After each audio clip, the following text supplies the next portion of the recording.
Rewind the dynamite from the post-wrestling site. AEW, lighting up the fuse. Sit back and enjoy the bubbly. As we hear from John and Waiting. Where we're going, we don't need roads. And if the buck stops here, this thing might blow. Everything you hear are opinions of the show. And if you don't like it, go to the forums and let them know. Hello, everybody, and welcome to Rewind to Dynamite with John Pollock and Waiting. That's How you it. doing? I'm doing well. Yeah, I was waiting. Okay, I'm waiting for you. You just kind of left the gap there, so. Just wanted to make sure you were paying attention. That's all. I'm always paying attention, most of the time. Most of the time. How are you? You're doing well? I'm fine. Yeah, overall. Yeah, nothing really unusual to report. Nothing out of the ordinary today. No, I can't really say. No. How about you? We're dealing with a mouse. Have you had to deal with mice? Oh yeah, of course. Just so annoying. Well, what do you mean deal with? Like, I mean, I got to capture this thing and get it out of my house. okay, That's my goal. And unsuccessful so far, I assume. Yeah, it's been a real... I was actually going to say cat and mouse game, but it really has been. I nearly got it last night. I trapped it in this corner. These things are they're so damn fast. You saw it and you managed to like chase it down to a corner? I mean, it put itself into a corner by our couch. So it was cornered and I built this like triangle, and the thing, I thought I had it secured, but they just poof. They can get into like the tiniest cracks. They're so goddamn fast. Oh. There's no way. I wouldn't. My wife just screams and just cannot be within any distance of these things. I'm just frustrated. I just want to grab this thing and the traps. Like, have you? Well, I don't know how you feel about traps, but like, yeah, I'm very pro trap. Okay, I'm sorry. Okay. That's and they haven't worked for you. We've had the snap traps, and now we had these sticky ones as well. Nothing. This is a very sharp mouse, I think, yeah. and I think mice. To be quite honest, I think we're in the plural zone at this point. So are you at the point where you're considering calling professional help? Yeah, we're not there yet. I kind of I'm more concerned about if there's more of them. Well, do you know where the source is? Like, do you know what like, do you have, I'm assuming it's the kitchen. Like, do you have like a place where they can get It's at been food? multiple places, multiple levels. It's oh God. Yeah. Well, it's the winter, like that's just kind of bound to happen. So I mean, part of me, I want to be able to capture this thing and take it outside. I don't really want to kill the thing. Yeah, that's not good for anybody. I have a respect for the mouse. I just want it out of my house. It's just messy, That's it. I'm not going to destroy my couch over this and then have to get someone to come and take stuff off my couch. So yeah, that's what I'm dealing with right now, is this thing that comes out at night, and it's just, I don't know, it's kind of like a game. I'm a little challenged by it, but it's a bit of an inconvenience, but not the end of the world. Well, I mean, for all of your sakes, I guess I hope this resolves itself in some way at some point. I don't think you will give this any kind of thought nor care. It's not that big of a deal. Yeah, you're right. I won't. Moving on, Way. Oscar is going to be going to school in 2 years' time, if that's accurate. I guess so. I don't know. I guess so. What, 4? Is that when people go to school? Yes. Okay. And? What would happen if the entire education system was being run by Linda McMahon? How would you feel about that? I guess it would depend on what she'd be doing. Might dismantle the education department in the U.S. Like that is always a potential. This has been. It's interesting to see all the coverage of this. Like, Linda McMahon should not have been this crazy pick in comparison to some of the others. I mean, this is someone that has been... Oh, the bar is very, very low. The bar is essentially like... Have you been on TV? I don't know. Do you love the president? basically. Is there an ethics report coming out on you? I mean, we could go into so many. When Dr. Oz is kind of the the level with Matt Gaetz. Linda McMahon to me is like, if we're talking about if I were the Senate and it's like I've only got so many strikes in me, Linda McMahon, I'm not using one of those strikes on. To be quite honest, like sure. We'll give you education. It's like, go for it. We thought she was going to be the head of commerce, and then that ended up going to Harold Lutnick, who is the co-chair of Trump's transition team.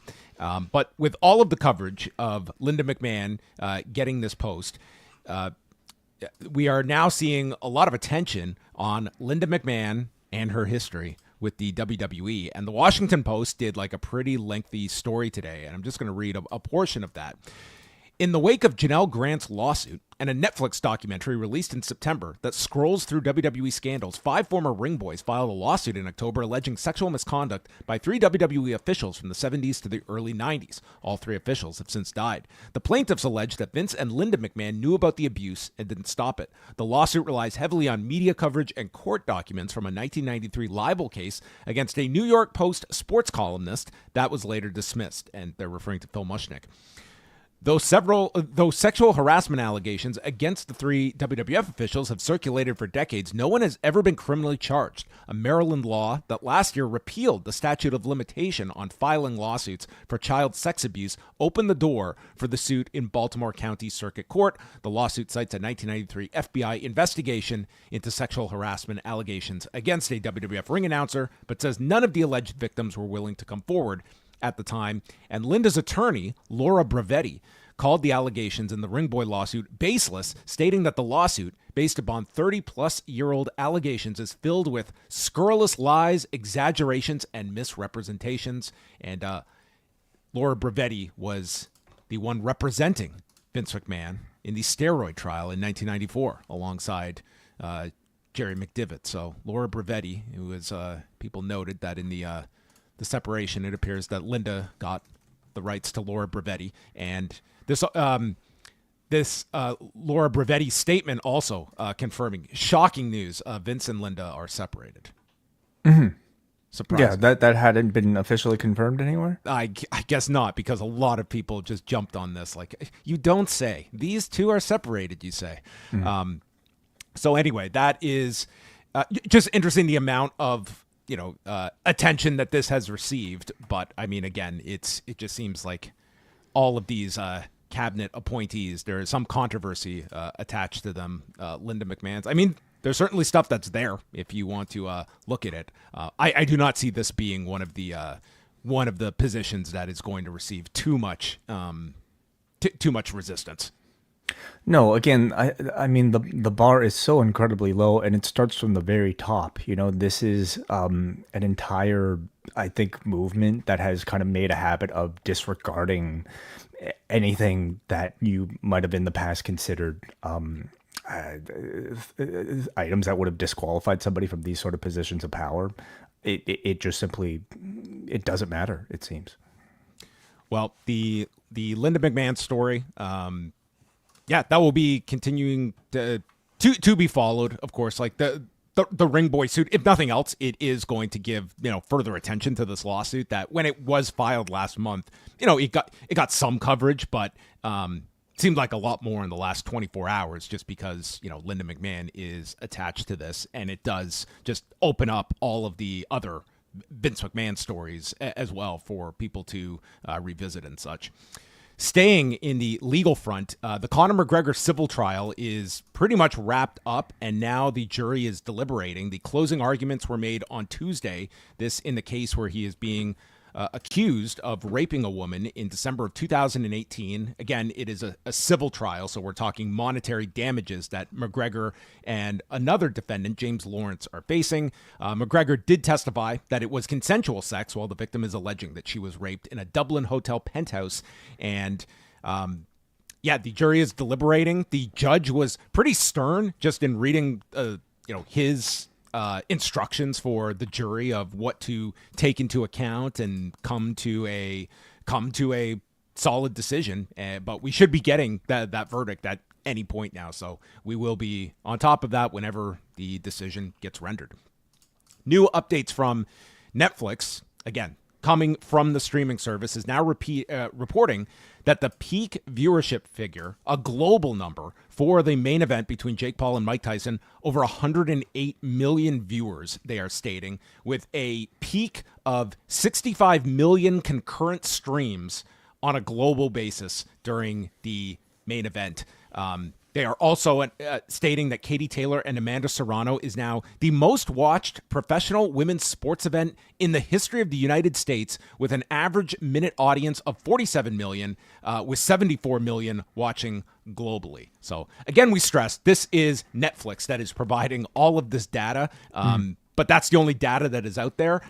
I will say all these days later, it does feel as though the monumental success and reach of this event has taken back the narrative of a lot of the streaming problems and technical glitches. It seems to be like, yeah, that was not ideal and there's reason to be concerned, but the bigger story now is look at this audience Netflix can deliver when it has something so big. And for sports leagues out there, like, yes, you want to know that your product is going to be distributed without any friction for the consumer, but like this just became such an enormous event. And when you're talking so few of these types of cultural events where it feels that everybody is tuned in, this is what was achieved on Friday night. I think it's going to be a very significant event in Netflix's history in streaming's like evolution.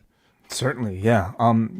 As much as I think people may have complained about the stream coming off of the show, it doesn't make, perhaps if this is actually true, these numbers any less impressive. It really does say something, I think, about like the power of a Netflix, and in the current sort of streaming world where so many people have access to it, that like now that they're doing these sort of live events, we can feel that sort of communal bond over a sporting event the way that maybe people used to around like television events when there were only so many TV channels, right? So this type of PR, I think it makes sense that it would drown out all the negativity. It also helps the fact that like the negative PR, their streaming issues, is sort of related to the fact that this was so incredibly popular of a show.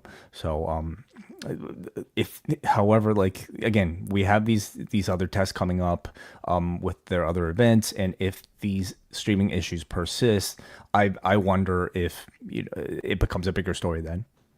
Yeah, I mean, it does feel, I think you hit the nail on the head that a lot are stating, well, Nikisa Badarian was on Ariel Helwani's show today, and I mean, they're just running with like, we broke the internet. Like they're using this as like a tool of look how successful this was. Netflix couldn't handle the demand. They're spinning it as a positive. They should.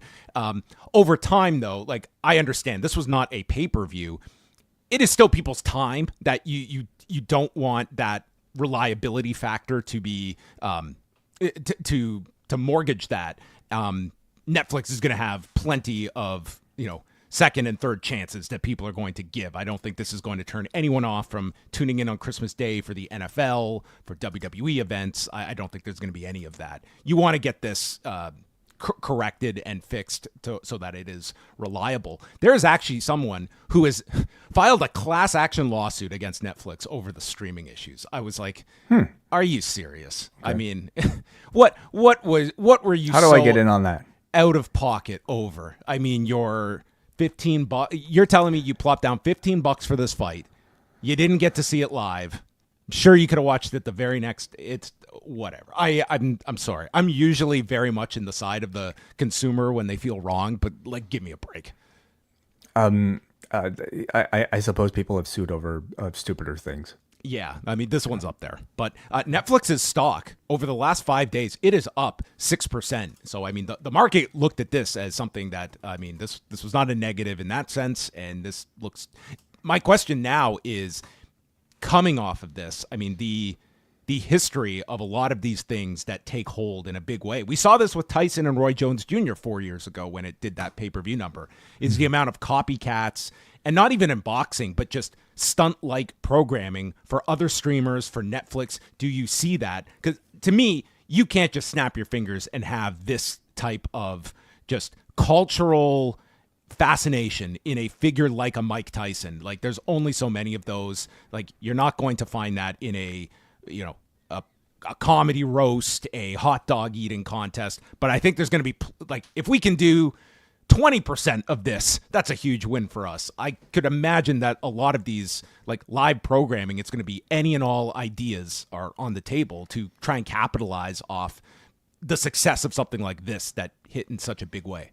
I imagine like every streaming platform has already been looking for one of these, if it was available to them. But now even more so, knowing the incredible, I think, cultural success and publicity that this received, there's something special about a fight, whether it be MMA or boxing, or maybe to a much lesser extent like professional wrestling, but certainly with those other sports where it seems such a perfect fit for pay-per-view, seems such a perfect fit for just this sort of one moment where you're there to see two people like settle it in this one attraction bout. And I think they hit a very unique chemistry here between Jake Paul and Mike Tyson, but I'm sure there are others out there.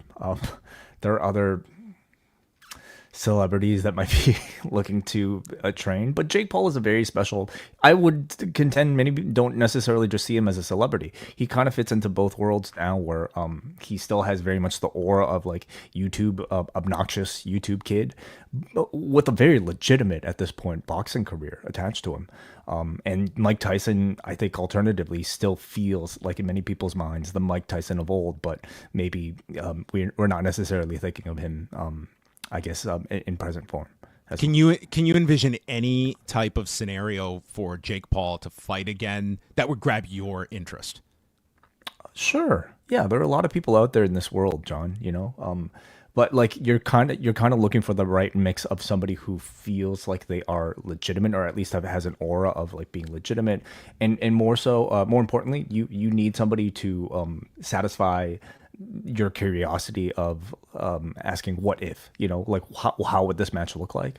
There are a lot of people like that, but are there people on the level of a Mike Tyson? I mean, it's not too many Mike Tysons out there. No. In boxing, no. Like there needs to be somebody that like at least at this point has a legitimate enough of a background in boxing to be able to justify in a match against Jake Paul. I'm not saying you need that much, but you need some. And I wonder who exists at that Mike Tyson level right now. I mean, I don't think it's like the longest list. I think for Jake Paul, I think it would be in his best interest to continue this relationship with Netflix. I think you remove him from pay-per-view. Like his pay-per-views do not do these gangbuster numbers. But on this platform, after this big success, I think that, I mean, ideally, if you could have been able to put together a fight with like him and a Conor McGregor, like that's kind of the direction you want to be able to go with. Conor McGregor is under contract to the UFC. That presents. That didn't stop him from. It didn't stop them in 2017. It's a different environment now, but in just over a year, we could be in a world where Netflix and UFC are in business together. I mean, there's a lot of different ways in which this can go, and the UFC would be kind of a pipeline towards this, and there could be a lot of arguments for either side to go down that route if you're the UFC and if you're Netflix. Do you see something like this being possible for an MMA fight, like a one-off MMA fight, whether or not attached to the UFC?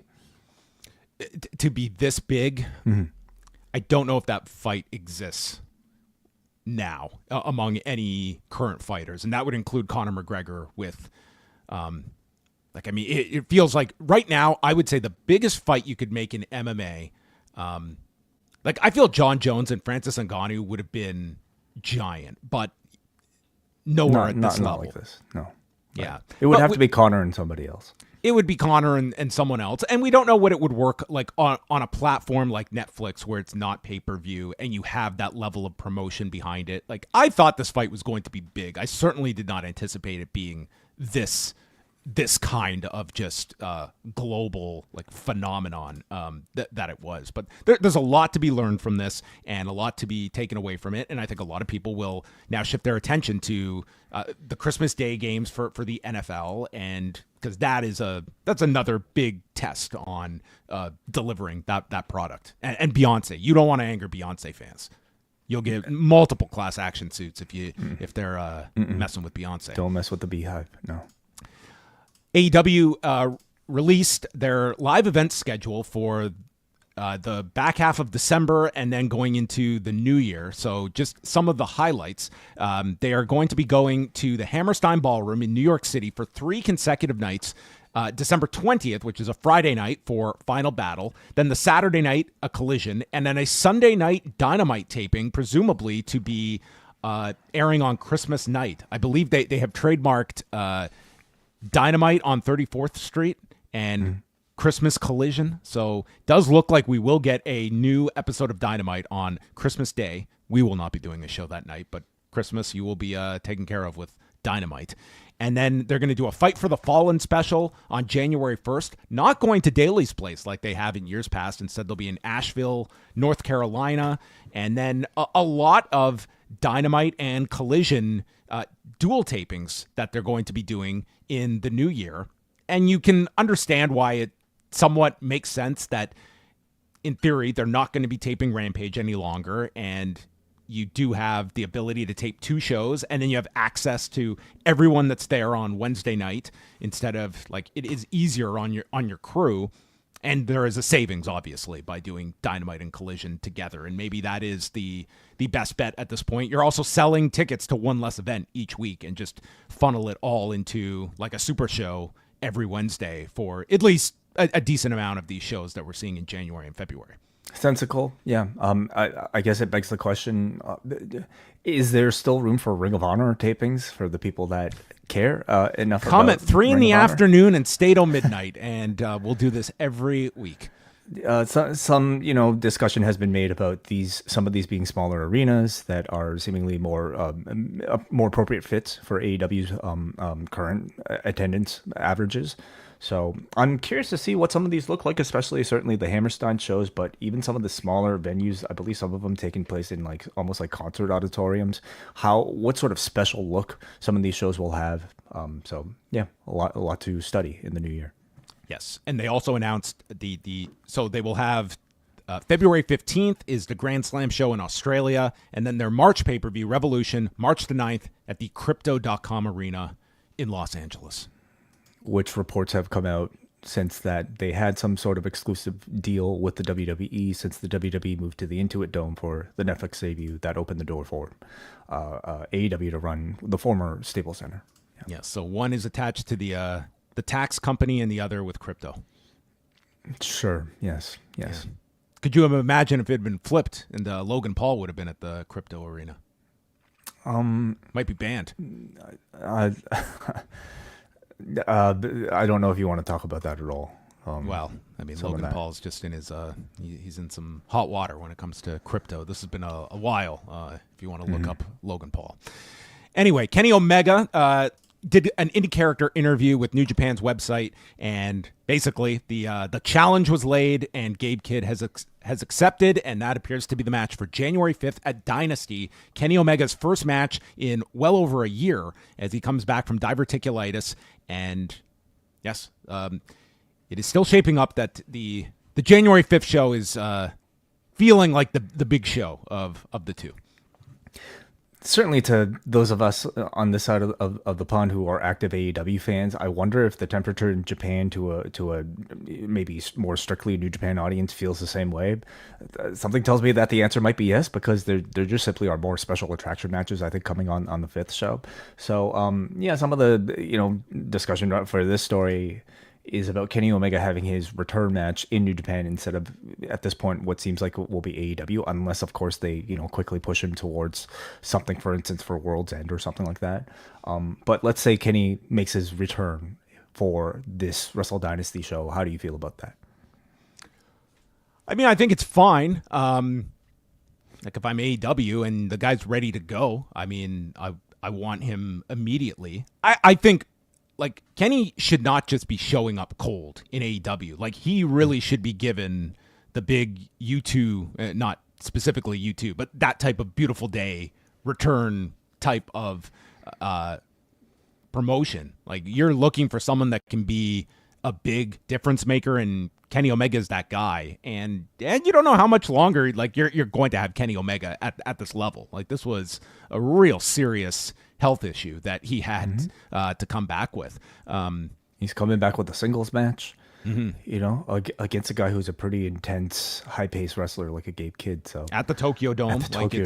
You're coming back, and there's going to be no one is tuning in and expecting Kenny Omega to just work off the ring rust. Like there's going to be a high level of expectation for that match. He's going to have a huge expectation of himself. So it's a very big match, biggest match easily of Gabe Kidd's career as well.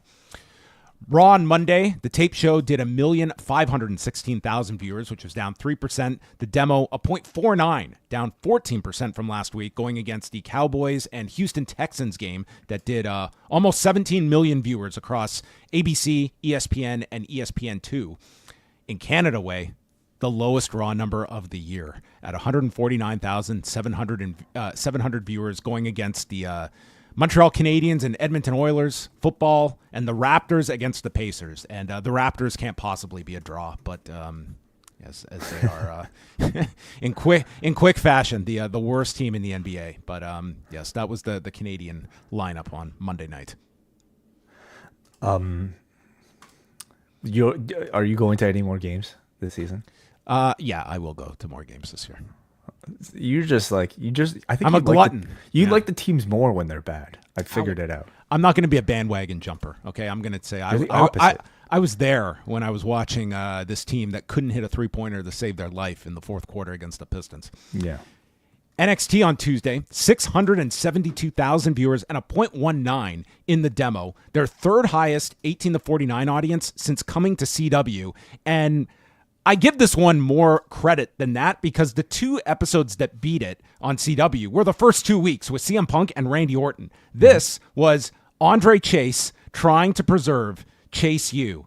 And you can look, I thought that this story hit with people. And when they announced it last week, it was like, people believed in this stipulation that if he loses, this school might be disbanded, and this has become this cult gimmick that has gotten over, is one of the few remnants of the 2.0 era that was successful, that has really just, I've enjoyed like the Chase U stuff consistently from when they introduced it. I think Andre Chase, he's a great performer. It's introduced a number of side players. It's how many failed gimmicks did Duke Hudson have? The guy was playing poker and like all these gimmicks that did not take off, and somehow as the MVP here of Chase U, it worked for him. But the whole show built towards this, and the main event ends up being the peak quarter in both viewers and 18 to 49. Not too often that happens.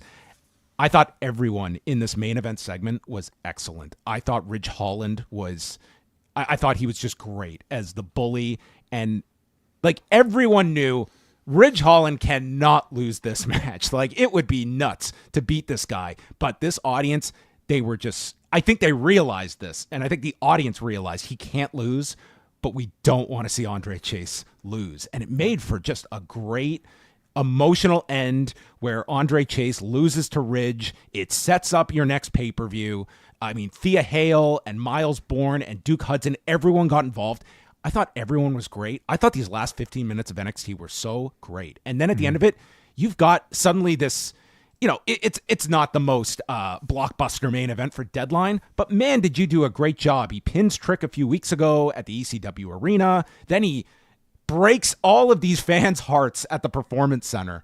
And now you go into Deadline with this, and it drew a number on TV. I would have been, like, if I was in NXT, like, this performance of this show, I think would have been, like, your most successful, I would say, of the CW era. Because this was your core roster that got this number. And I just thought it was a really great presentation. No, everybody involved definitely deserves a big pat on their back, including, I think, the people who have been involved in building up this version of Rich Holland. You know, we're talking about somebody who at one point I feel like was somewhat in danger of getting cut, but like they're persistent with him, and I think his performances have been really strong. And to the point now where I guess you can maybe suggest that he's one of the hottest heels coming up in NXT right now. I'm also just incredibly surprised at, I think, this chase you gimmick and how much this NXT audience and maybe a wrestling audience at large has seemed to gravitate towards it. This is a gimmick that I felt like never would have stood a chance outside of NXT. And I think the data from this particular show might give them pause to, you know, towards making the decision to break this group up right now, or at least, like, you know, probably doesn't completely shut the door on some form of reunion on the main roster, or the fact that Andre Chase will get a call up to the main roster. I think this is like direct proof that this was something that worked, and it could it work on the main roster? I mean, it would take a bit of extra work, I think, but clearly there's enough of a base there, you know, to want to see a lot more of this. Maybe next week, you just to get this angle over the top, Ridge Holland comes out and they promote this. He is here to put Chase U out of business, and the person to come out and make the decision final, Linda McMahon. Wow. Yes. Mm-hmm. The Department of Education. Mm-hmm. Anyway, final thing to note here. This coming weekend, we'll do a Full Gear preview at the end of Dynamite, but also this weekend, Sunday night, is Bloodsport 12. We're already at number 12 way from Jersey City, airing on Triller TV at 7 Eastern, and this is the lineup for Bloodsport. It is the long-awaited Josh Barnett MVP match that was set up earlier this year, and a lot of involvement of TNA and NXT performers. We have Masha Slamovich against the former Xia Li, Lei Ying Li. Tag partners, Kevin Koo and Dominic Guarini are going to have a match together. Mm-hmm. Akira against NXT's Charlie Dempsey. Will the mysterious William Regal be in his corner? And we have to question, why is he in his corner? Or will he be in Akira's corner? Maybe he'll be in Akira's corner. Yeah. That would be more. To. Let's also remember, I'm pretty sure Charlie Dempsey lost his last Bloodsport match. So I mean, he did. I'm expecting him to win this one, but they have established that just because you're WWE doesn't mean you're going to go over here. The Josh Alexander final countdown, one of his 6 final indie dates against Speedball Mike Bailey. Mike Bailey was just killer on the last Bloodsport show. Carmen, we wonder if like Mike Bailey is on a bit of a countdown himself. It could be. We'll see. Carmen Petrovich, also from NXT, taking on Sumi Sakai.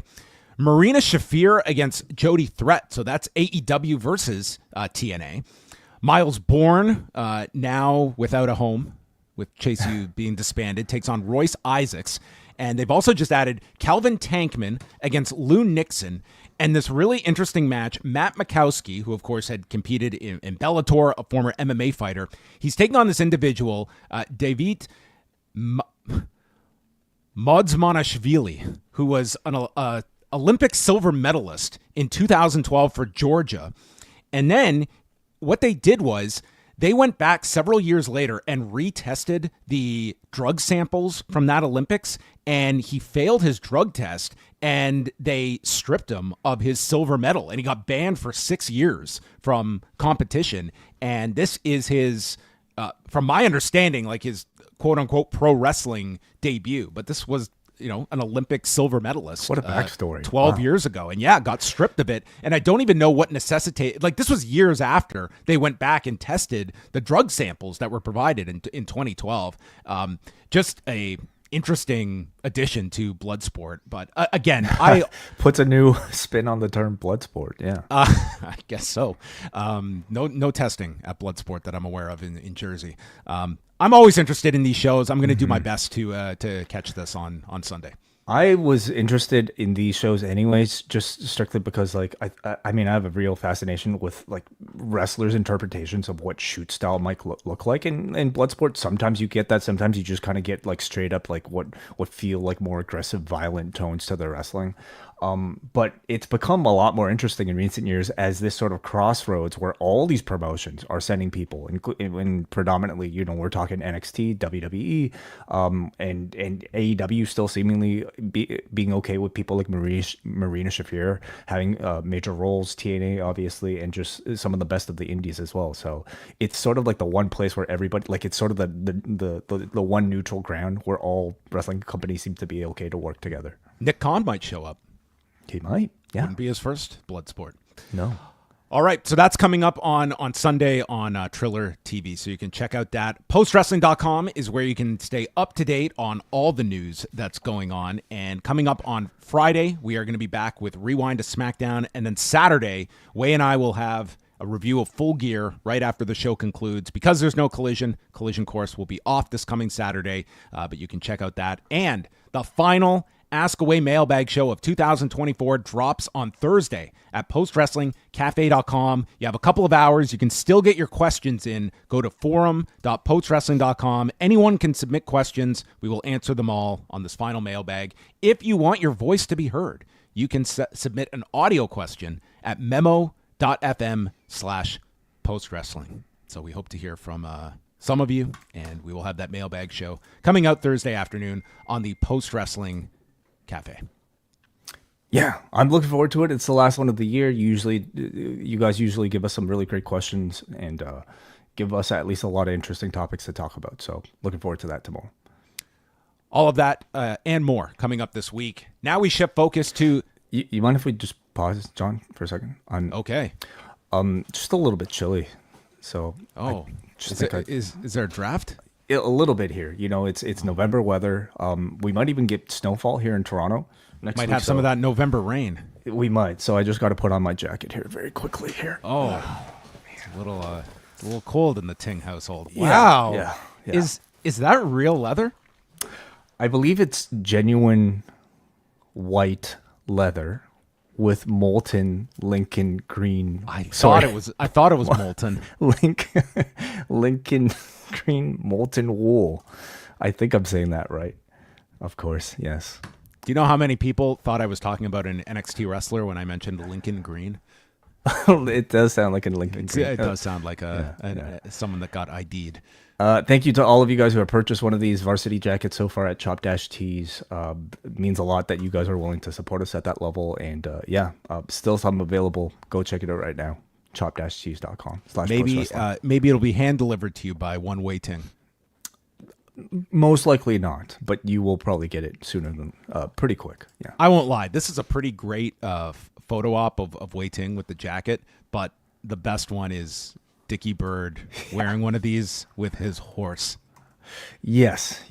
I laughed out loud when I saw this photo. I think Dickie should consider posting only photos of him posing with these shirts and all of his merch via horse. I'm sorry, I can't bring it up right now, but that's okay.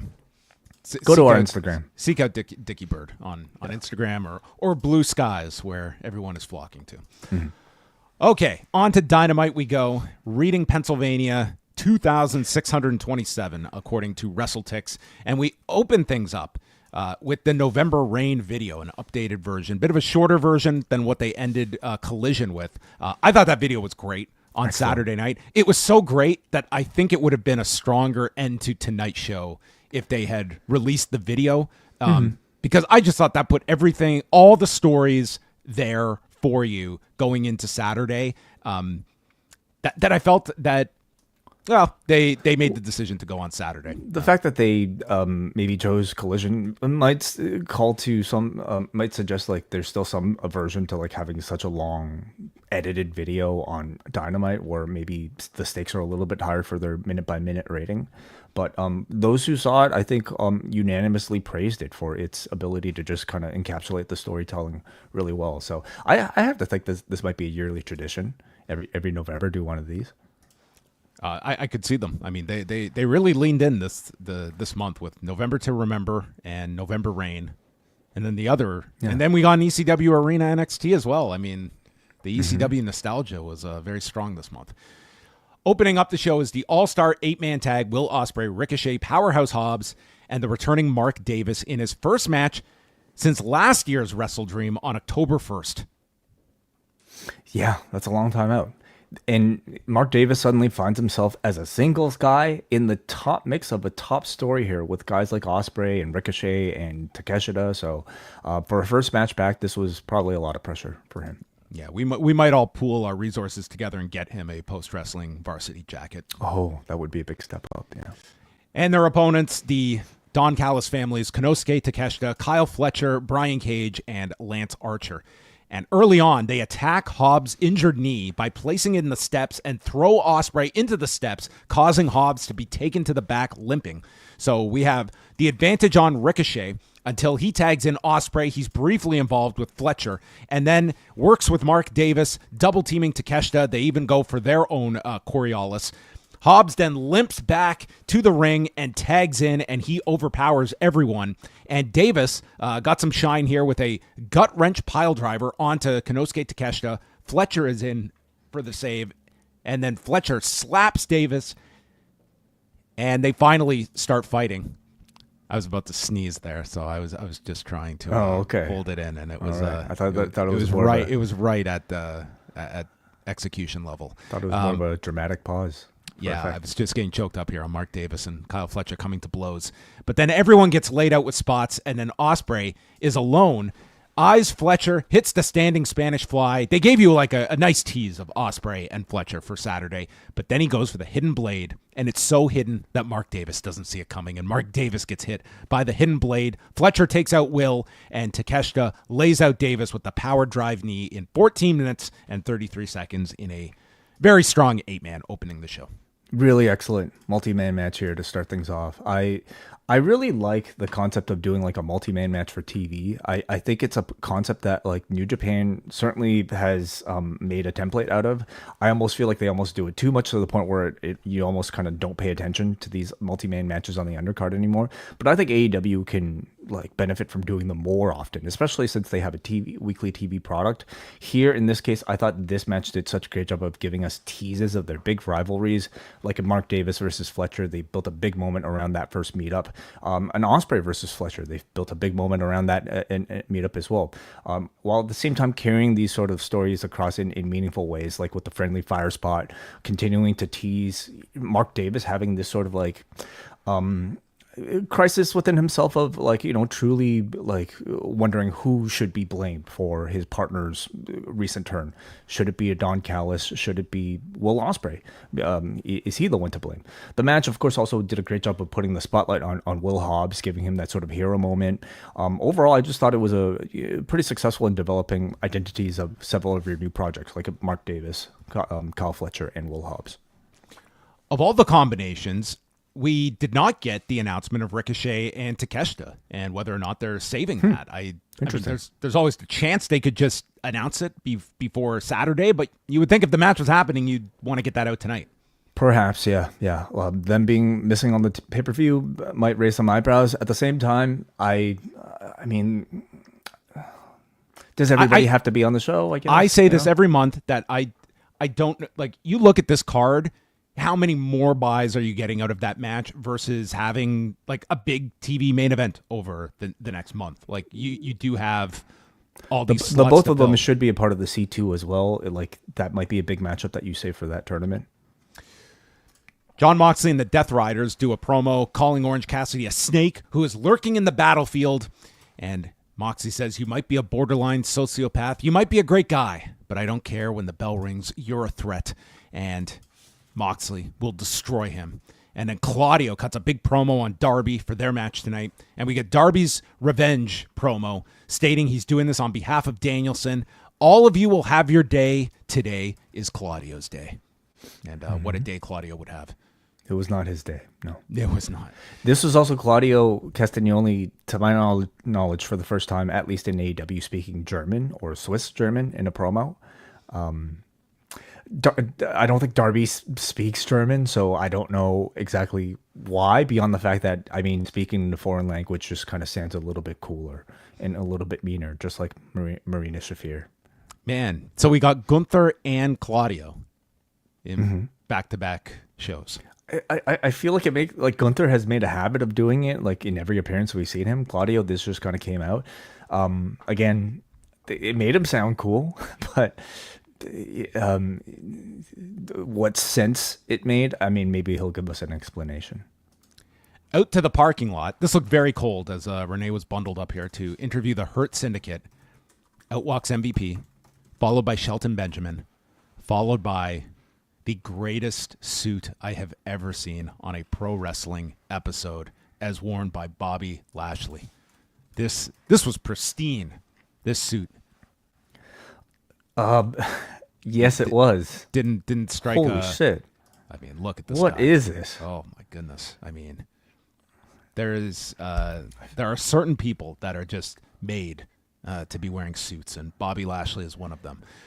This is just his parking lot attire. Truthfully, you're right. I don't know how many people could pull this off, but somehow Bobby Lashley does. How would you describe this for our audio listeners, for those who may not have seen Dynamite?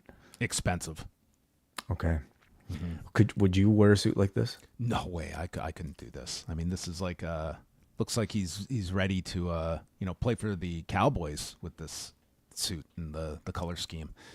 But then he gets jumped by Swerve Strickland, who has a chain, and this is after MVP announces that Lashley will be in action tonight, and Shivani reacts, "Wow, we're going to see Bobby Lashley's in-ring debut tonight." Unfortunately, they had already announced this during the first match, that he would not only be wrestling, but he'd be in a 2-on-1 handicap match. And this made Shivani either wasn't paying attention or, man, put on his best acting chops to react to this news for a second time. I mean, I would say the production wasn't paying attention, because there's no reason, if they're going to show this skit with MVP making the announcement of Lashley being in action, that they would have had Excalibur just give it away with this graphic in the opening segment.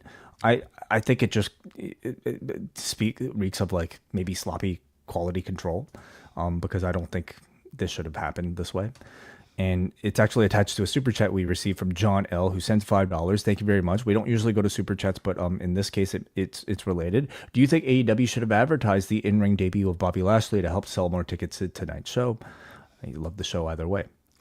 Well, I think that, like, on its surface, I mean, if you feel that that's a big enough hook for people, I think you then have to deliver something of substance, because if you're successful in selling any tickets and the end result is, no disrespect to Cheeseburger and Joe Keys, you really weren't delivering a quote unquote match. And I think they're more so looking at Saturday as the real debut for Bobby Lashley, where it's with Swerve. Agreed. I think what they should have advertised instead was, see Bobby Lashley in this suit. And I think that would have, maybe they might have had to move. They would have spiked a quarter if they had teased this earlier. Yeah.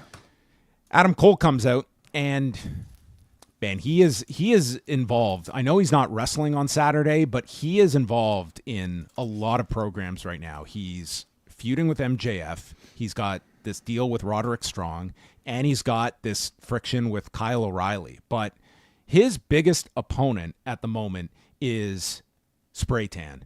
And there is, like, once you see it, you just don't unsee it. And it's a weird deal that he's going through at this moment with this Spray Tan. In this particular photo that we have up on screen, I think you can maybe see the difference between what the shade of his whole body looks like and what the shade of his hands look like that he must have washed after eating dinner that evening or something. Yeah, like he stuck his hand into the sink right before coming out here, and it's exposed him. I mean, listen, like, this poor guy, like, people can't help but comment on what the dude looks like, whether it be like the shape of his body or just I guess at this point his tan. He's just trying everybody, and trying to find what works. But it is a cosmetic business. Yes. He notes that he is unable to get his hands on MJF at Full Gear, but Roderick Strong will. And out comes Kyle O'Reilly, notes that 14 years ago here in this very city, we had our second match together, and I'm the only one willing to tell you the truth, that this crusade with MJF has to end. Adam, this story's a mess. We have to move on. No, he states that someone is going to get hurt. Your ankle was destroyed, And now Roderick Strong wants to end MJF all because of you. And MJF is 3 steps ahead of you. And he doesn't want to see his friends get burnt here. He knows why all of them are willing to go to war for Adam Cole, because you're a leader and you're a good person. But MJF is more evil than you will ever be, Adam. And that's a good thing. And Kyle leaves, and God help us if this is setting up Adam Cole to prove that he can be as evil. Will he want to fight evil with evil? Are we back to that again? That's what this felt like by the end of this. It's like, Adam Cole, you're not evil enough. Yeah. That's maybe what I was thinking we're leading to again. Is this trying to set up the return of the devil? I listen, I don't know. Like there's hints of this segment feeling kind of like they were realizing what the audience was saying about the storyline, and they're having Kyle O'Reilly sort of be the audience's avatar in explaining how tired we are of seeing Adam Cole continue to do this with MJF. I don't know if it was that, but I can't just see them ending this out of the blue because of this. So it has to lead to something still with Kyle O'Reilly and MJF, and maybe some form of who can out evil the other. God. Yeah. Or could it be something else? Could it be facilitating a Kyle O'Reilly turn in all of this? Dude, does any of this interest you? No, it doesn't. This is all like just so... Well, I'm a babyface, but it's all a ploy to turn on you. But then I'm really not that bad of a guy. It's like just everyone turning without... Yeah. I don't know. I just feel like you have these great performers, and I just feel this whole thing is just such a mess. They're trying to recapture, I think, some of the magic that they built with Adam Cole and MJF throughout that run leading up to that ship sailed. Injured. Like that got like you punted on that. It's gone. It's done. You did the turns. He got it. You got hurt. Yeah. Like you're done. Like you can't get back to what that was, and that had its own criticism, but that was successful on television when they were together. It's unfortunate because we never really got the conclusion. We never got the big payoff match that I think they were building to. We got Wembley, but like that was supposed to be like sort of a first or second chapter in it all. Never got the proper conclusion, and now they're, I think, trying to desperately try to claw us back there. In fairness, they did the turn by Adam Cole while he was hurt. Like they chose to do that. They felt they had to pay off and get to the end of the Devil storyline. But like you knew this guy was out and he was going to be out for a long time. So you shot this big angle, and that's been a problem for several of these stories. Like Adam Cole does the big turn. People want the match back in December, and he's not back till September. With Kenny Omega, you did this big angle where the Young Bucks take him out, and like you don't even think they're going to pay this one off. Like it just doesn't even feel as though that one they might. Like the Bucks are gone with it. There's teases of an interaction with Kenny in the future, but I wouldn't completely write that one off yet. But this one, I feel like it's more so the audience speaking, or at least the audience not necessarily reacting to Adam Cole as a strong babyface that has kind of further told maybe us and everybody else that like they don't want to see this anymore. I just think it's they have like to we're do doing something. Angles based on the fact the fans don't want this. Like we're acknowledging this, and we're still like just beat it. Listen, I will shut up about this. They've got some grand idea of where this gets to, and everyone is on solid footing after it. But so far, I see like MJF is a question mark. He should be fine once he comes back. Adam Cole has it's been a real struggle since he has come back. And I don't think it's all just on this guy. I think he's been handed some like really tough to creative to pull off. And I think it's just like he said as much in an interview that, listen, like I get the frustrations, and I'm sure he does very much so. And I think having that Malachi Black match ending in the middle didn't necessarily help things. That did nothing for Adam Cole. For whatever you want to say about like Malachi Black, like that took so much of the attention off of Adam Cole and this pursuit, and everyone's attention was on Malachi Black, which is the last thing that match should have been designed to achieve.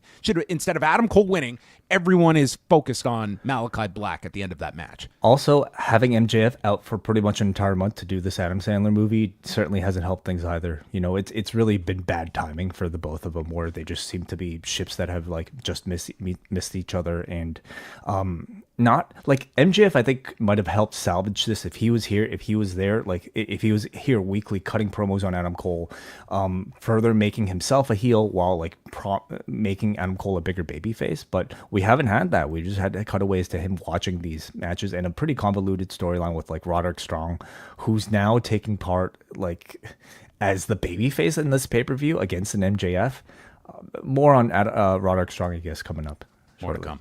Kris Statlander versus Hikaru Shida. They went 9 minutes and 20 seconds, and Statlander ducks a flying knee, landing a power slam and then a running knee of her own. And Shida lands with a knee, and you see her setting up for the katana. And Excalibur says, you know, she's been having a crisis of confidence with the katana since Mercedes kicked out from it. It's like, oh yes, those 3 katanas in a row that were just a mess. I think we had one connection in those, but she is now having a crisis of confidence.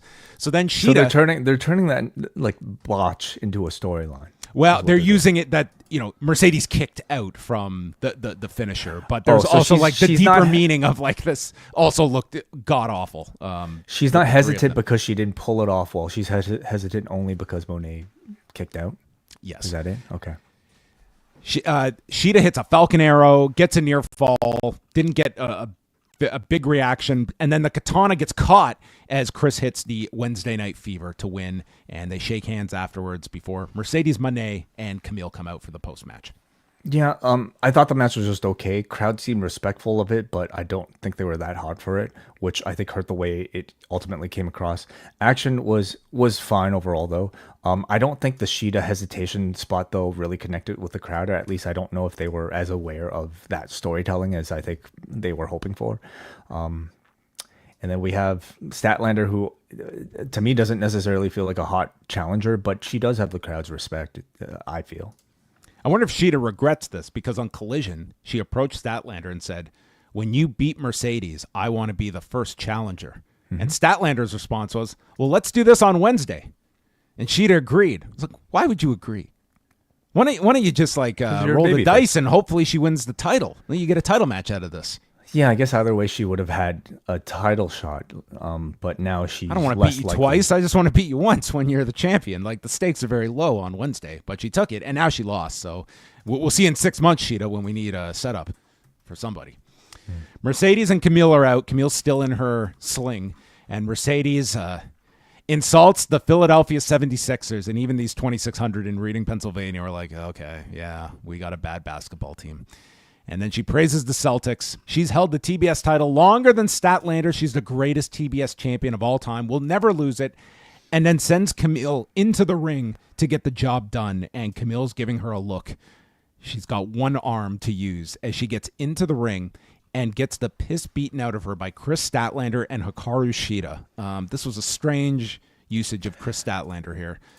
A strange usage of Camille, I would say. Strange use of everybody, to be quite honest. Like, your sympathy was on Camille, not Statlander. I'm trying to wonder if that's the intent. Like, are we supposed to just simply laugh at Camille for being like the kind of like idiot? No, I think you're supposed to see Mercedes as taking advantage of her, and you want Camille to snap on Monet. But I would not be doing this on the Go Home show where you're selling a totally different match, yet you're promoting this other direction. Yeah, and I wouldn't put her in a 2-on-1 disadvantage against the two baby faces, one of which you're trying to sell. No, Shida didn't need to be part of this. Like, Statlander didn't need to be part of this. Well, I don't know. I didn't like this at all. It kind of just didn't put any attention on Statlander as this challenger going in. So Camille gets destroyed and thrown out, and Statlander hits her with the Wednesday Night Fever to Monet. She comes from behind, grabs Monet, and hits the Wednesday Night Fever and holds up the belt. So that was that.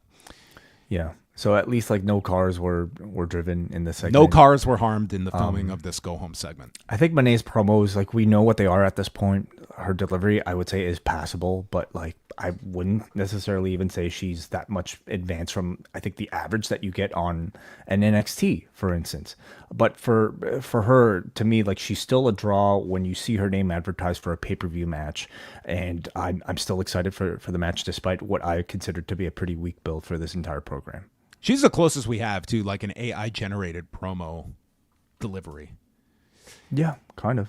Enter city name. Enter sports team. I mean, list off length of title reign. There's still very much like training wheels, and I think that's fine to have, but I just have higher expectations for her, you know? MVP and Benjamin are back. Sorry, just my last point on it. This is the perfect opportunity to attach Stokely Hathaway to her. Like, what is Stokely doing? He had a thing he with just Private disappeared, Party, and he's not gone. even like attached to Private Party anymore. Where he was scouting them, they won the titles, and I don't think we've seen him since they won the titles. Having Stokely show up against Kris Statlander, like I think would be really the perfect thing, you know, to add to this. So MVP and Benjamin are backstage, and they find a guy in a fur coat that they think is Swerve. They realize is not Swerve, but still leave him laying in the stairwell. It's a video for Hangman Page and Jay White with Page stating, "This pay-per-view is named after me," and that Jay White could never tap him out. So that is the story going into Technically their match. named after Pac, but sure. Yeah, that is right. He has a claim, but he's not booked on this pay-per-view, so it's been inherited by Hangman. Yeah. Bobby Lashley against Cheeseburger, who actually got a pretty decent reaction here, and the crowd started chanting for him. Lashley hits a DDT flatliner. It was Cheeseburger and Joe Keys. Joe Keys, yeah. Yes. He hits a DDT flatliner combo, throws Keys out. Keys actually broke up a cover and got in a bit of punches before he was speared, and they put on the Hurt Lock, which was identified this week as the Hurt Lock, and Keys goes out at 2 minutes, 2 seconds. Prince Nana is out with a chair, and Benjamin walks towards Prince Nana, but where could Swerve be? He comes from underneath the ring, attacking Lashley for a second time tonight with the chain, and hits him with a house call and the Swerve stomp. Yeah, I like these simple squash matches for a monster heel like Lashley. It makes him look impressive. Swerve got a lot here, which might suggest that he's losing at the pay-per-view, which is perfectly fine. That's how I would book it. Renee interviewed Mariah May and Mina Shirakawa, who will have their champagne celebration at Full Gear, and they are teaming up on Rampage. And Mariah May explained that I take shit and make it shine. And this title reign is going to be historic. You hold this or you die. And Mina states how proud she is of Mariah May. They are going to turn Rampage into Glampage. And then they shook their chests. Yes, they did. Yes. I love these two together. I think the charisma is fantastic. And it's adding something to Mariah May that I think has been missing since her feud with Toni Storm. Like Mariah May, I think has been perfectly fine in this role as champion, but she kind of needs somebody to play off of, somebody to be with her in these sort of scenes in order to like have her really shine. And I think Mina Shirakawa is that type of person. So I hope like Saturday isn't the simple breakup of these two, and that they're able to drag out this association a lot longer. But I do think, do you think it's possible we get Toni Storm's return on Saturday?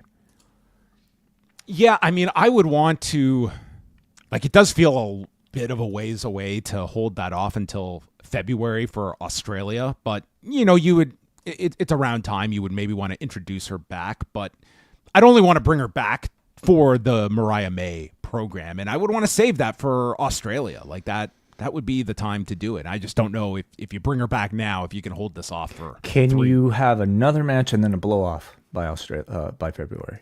Yeah, you could do that. You could do that where Storm comes back. She's been devastated by this loss at Wembley, and she's, and Mariah could beat her, and then you do, like some big stipulation is put up for grabs in Australia. That is possible. They're just simply not doing a big segment on a pay-per-view without some big surprise, right? Yeah, it would seem, especially if this is on, the main show. Yeah, very possible. Then Darby Allin took on Claudio Castagnoli, and what a feat of human strength that this was. Early on, Darby is like taking deep breaths as the bell rings, probably realizing what they have laid out for himself to take the majority of. There's a coffin drop to the floor, and he gets caught and thrown and pounced over the barricade and hit with a uppercut that sends him flying. Then Claudio lifts Darby up over his head for a vertical and walks up the stairs. Tony Schiavone says, I've called a lot of matches. I've forgotten a lot over the years. You remember a couple things. I will never in my life forget the time Claudio walked up the stairs with Darby Allin. We have to remember that after WCW, Tony Schiavone was checked out of pro wrestling. There's a lot of stuff this man has missed, and it is enjoyable sometimes. It's almost like this guy has been like cryogenically frozen, and he's woken up, and all of a sudden it's a whole new world that he is discovering. But this to him was like, this was insane. Didn't this man see Sting fall off of this guy's seen a lot in 5 years in this company, and Burned? From Darby alone, and this took the cake. He carried him up the stairs. So there's a hip toss that sends Darby over the top, and his lower back just nails the bottom of the apron coming down. Darby comes back biting him, hits a tope suicida and a dive, then gets knocked off balance, and Claudio executes a gut-wrench suplex off the top turnbuckle as Darby breaks into 3 on the floor. Darby then counters a giant swing, flips onto Claudio, and it looked like this was to seamlessly go into the code red, but Claudio goes down to a knee, and this dude, as Darby's trying to like redistribute his weight, Claudio just powers this guy back and gets him up to his feet, and they complete the code red spot. So this was quite the feat of strength for Claudio as they kind of got their signals crossed. It somehow made the spot even more impressive. Then Claudio does the giant swing, sending Darby into the stairs, throws him over the desk, and then in the big one, military presses Darby from the announcer's desk onto a table by the timekeeper. And this table, it just decides to not cooperate, and it just tips over with this lifeless individual flopping down to the floor as he manages to break the count. And I thought this finish was awesome. He battles back to the ring at the count of 9, and Claudio just destroys him with this huge lariat, and the lariat keeps him down in 13 minutes and 46 seconds. This match was awesome. Just awesome. I mean, it was just a spectacle, dude. It was so awesome, not because it was a back and forth match. It was so awesome because it was a hell of a beating that you don't usually see. Certainly not with somebody of Darby Allin's status. Yes, like Darby Allin often has these sort of David Goliath matches, but he usually wins them. If he doesn't win them, he at least like is competitive enough towards the end of the match where he was near maybe winning. This one, he just got beaten up, and the conclusion of it was just him like dead. And it was wonderful. I don't know if I enjoy watching Darby Allin on offense more, or if I enjoy watching him getting beat up more, but I enjoy both of them, I would say, quite a bit. He was fantastic, and this was, as you would expect, maybe the meanest I've ever seen Claudio Castagnoli. Well, this was just a total destruction of Darby Allin that you have to be looking at as, this guy reaching like this breaking point and being one of the key challengers. And I really hope that this is not a case of Darby being like shotgunned into next month's pay-per-view challenging Moxley. Like, I feel it should be a lot longer of a build for Darby, because I think that's one of the issues you run into Orange, is that he does just feel like the first challenger for Jon Moxley on this pay-per-view and not someone that people are really behind. And if done right, people will be behind Darby, but I just don't think you can do that 4 weeks after Full Gear. And doing a finish like this to Claudio, that should not be the direction. Well, to me, it seems kind of obvious that they're trying to build to a rematch with Claudio so that Darby beating Claudio feels like it's a bigger, achievement than simply beating him on TV like this. And would he be hot enough after that to go after Jon Moxley on a pay-per-view, for instance? Well, they've been very careful, like, of course, with Moxley, but Claudio and Pac, like, I'm pretty sure they're unblemished since the Death Riders. Like, Yuta has been the fall guy, and, like, when one of them loses, like that should be a significant deal that they place into whoever just beats Claudio or Pac, much less the big boss. Yeah, the story right now is that these Death Riders are the most dominant group that AEW has ever seen. They're, you're supposed to feel like the company is being threatened. So I don't think any of them should be taking the losses other than a Wheeler Yuta. But Darby is like one of the principal figures on the babyface side next to Orange Cassidy. He continues to get mentioned by Jon Moxley in his promo. So I do think that match is happening probably sooner than later. Could be. Renee interviews Private Party. The odds are stacked against them in the 4-way at Full Gear. And then AJ and Big Justice walk in, and they have a big announcement coming up next. But before we get to that segment, MJF is on location at a trailer park where he drives up in his nice car, and there's a homeless guy who's asking for money. And MJF whips a coin and tells him to go fetch the coin. He sits down and addresses Roderick Strong and brings up his upbringing of having 2 abusive and alcoholic parents, and you saw your own mother shoot your father right in front of you, which this was a story they actually did explain and talked about when he was in NXT, and talks about trauma and healing and how Adam Cole, he sees healing in Adam Cole, which is what MJF saw in Adam Cole, but it was a mirage, and Cole turned out to be a fraud. And I want to see someone that Cole cares about suffering, and I'm going to send you back to that grimy trailer park, and by the end of Full Gear, you're going to wish that your mother didn't shoot your father, but shot you. Yeah. So this was, hey, we need to really sell this match. We've got 1 week to do it. So let's go for the jugular, and that's what they did here. And we would get Roderick's response a few segments later. Mm-hmm. It exactly felt like that to me, John. Like they needed to really quickly heat up this otherwise very cold match between Roderick Strong and MJF by throwing digs at a sensitive topic like Strong's history. The fact that he wasn't in front of a crowd to deliver it, I don't think came across nearly as impactful as it would have if he said a line like this and you would have heard some oohs and ahs from the crowd. But I just think overall you're left with the feeling that this was maybe a bit of an act of desperation for a match that is really strange to put on pay-per-view. The entire feud is between MJF and Adam Cole, and instead we're getting the match between the Surrogate, which is fine, but man, like the Surrogate isn't even a very strong babyface. I think they should have put a lot more effort into like making Roderick Strong feel like an equal challenger to Adam Cole in all of this.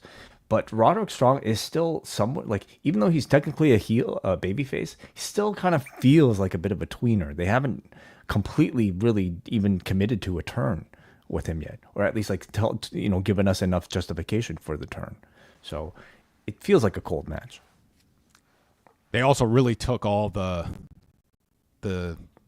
meat of Christian Cage's potential promos if he were ever work with Roderick. Right. Mm-hmm. Kind of gave all that away. Big Justice and Big Boom AJ are there with Renee. This match is 20 years in the making. Big Justice is getting back into the ring, and he's going to power boom him through the ring, and then they note that the Rizzler will be the timekeeper to ring the bell when it's all over. I will state this. I have no issue with these guys being on this show. These guys got onto Jimmy Kimmel and promoted this. It's on the pre-show, and like for all the complaints sometimes we have of celebrities where they ram them down your throat, they have kept their programming totally free of these guys until this final segment.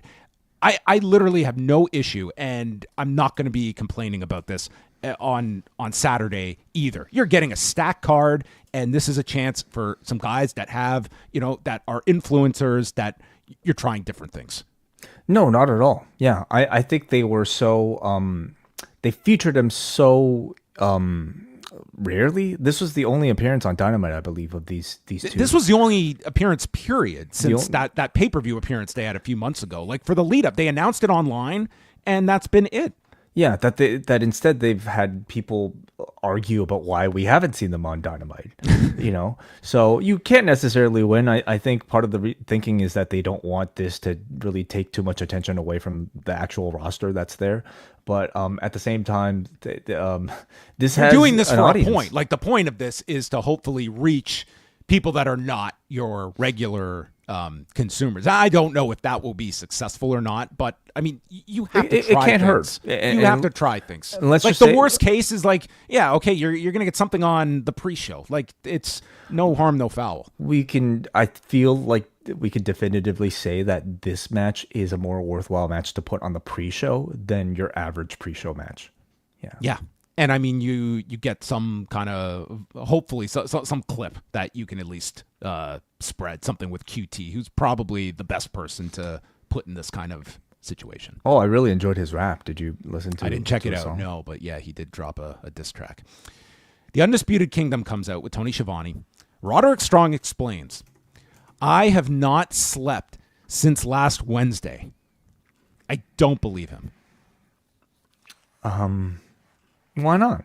That's 7 days without sleep. Unless this guy has some crazy drug problem he is not disclosing with us, I don't think he's been awake for 7 days.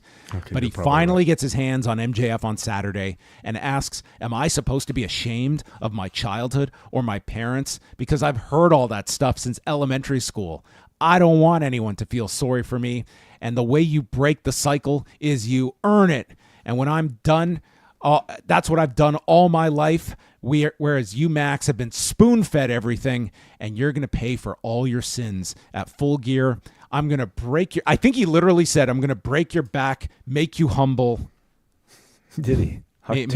Maybe they'll get another influencer to give the Hawk too. Mm-hmm. And then he's going to beat him at Full Gear and have the best night of sleep in his life. Saturday. That's what this man is fighting for. He wants some sleep at the end of this. I'm going to say this. Like, this felt like a very just jettisoned program to get here. I thought Roderick did as good a job as you could here. But I agree with all the issues that you have laid out for this program. And I can't get to the conclusion of why we have gone this direction to just do this crazy 180 with the Roderick Strong character in like 3 weeks. But here we are. So I feel like we're going to get an angle involving Adam Cole, and that this was all that the Strong involvement was meant to accomplish. It's to delay the Cole MJF match so that we can get the match afterwards, right? But something still doesn't necessarily feel right about this being on a pay-per-view. I almost feel like it would be stronger on like a special edition of Dynamite, for instance. As a pay-per-view match, the angle, I feel like, is what will save it. And then the show took a weird turn. So we got the highlights of Collision, where Jack Perry attacked Matt Menard on commentary and took him hostage. And then Daniel Garcia came to save him.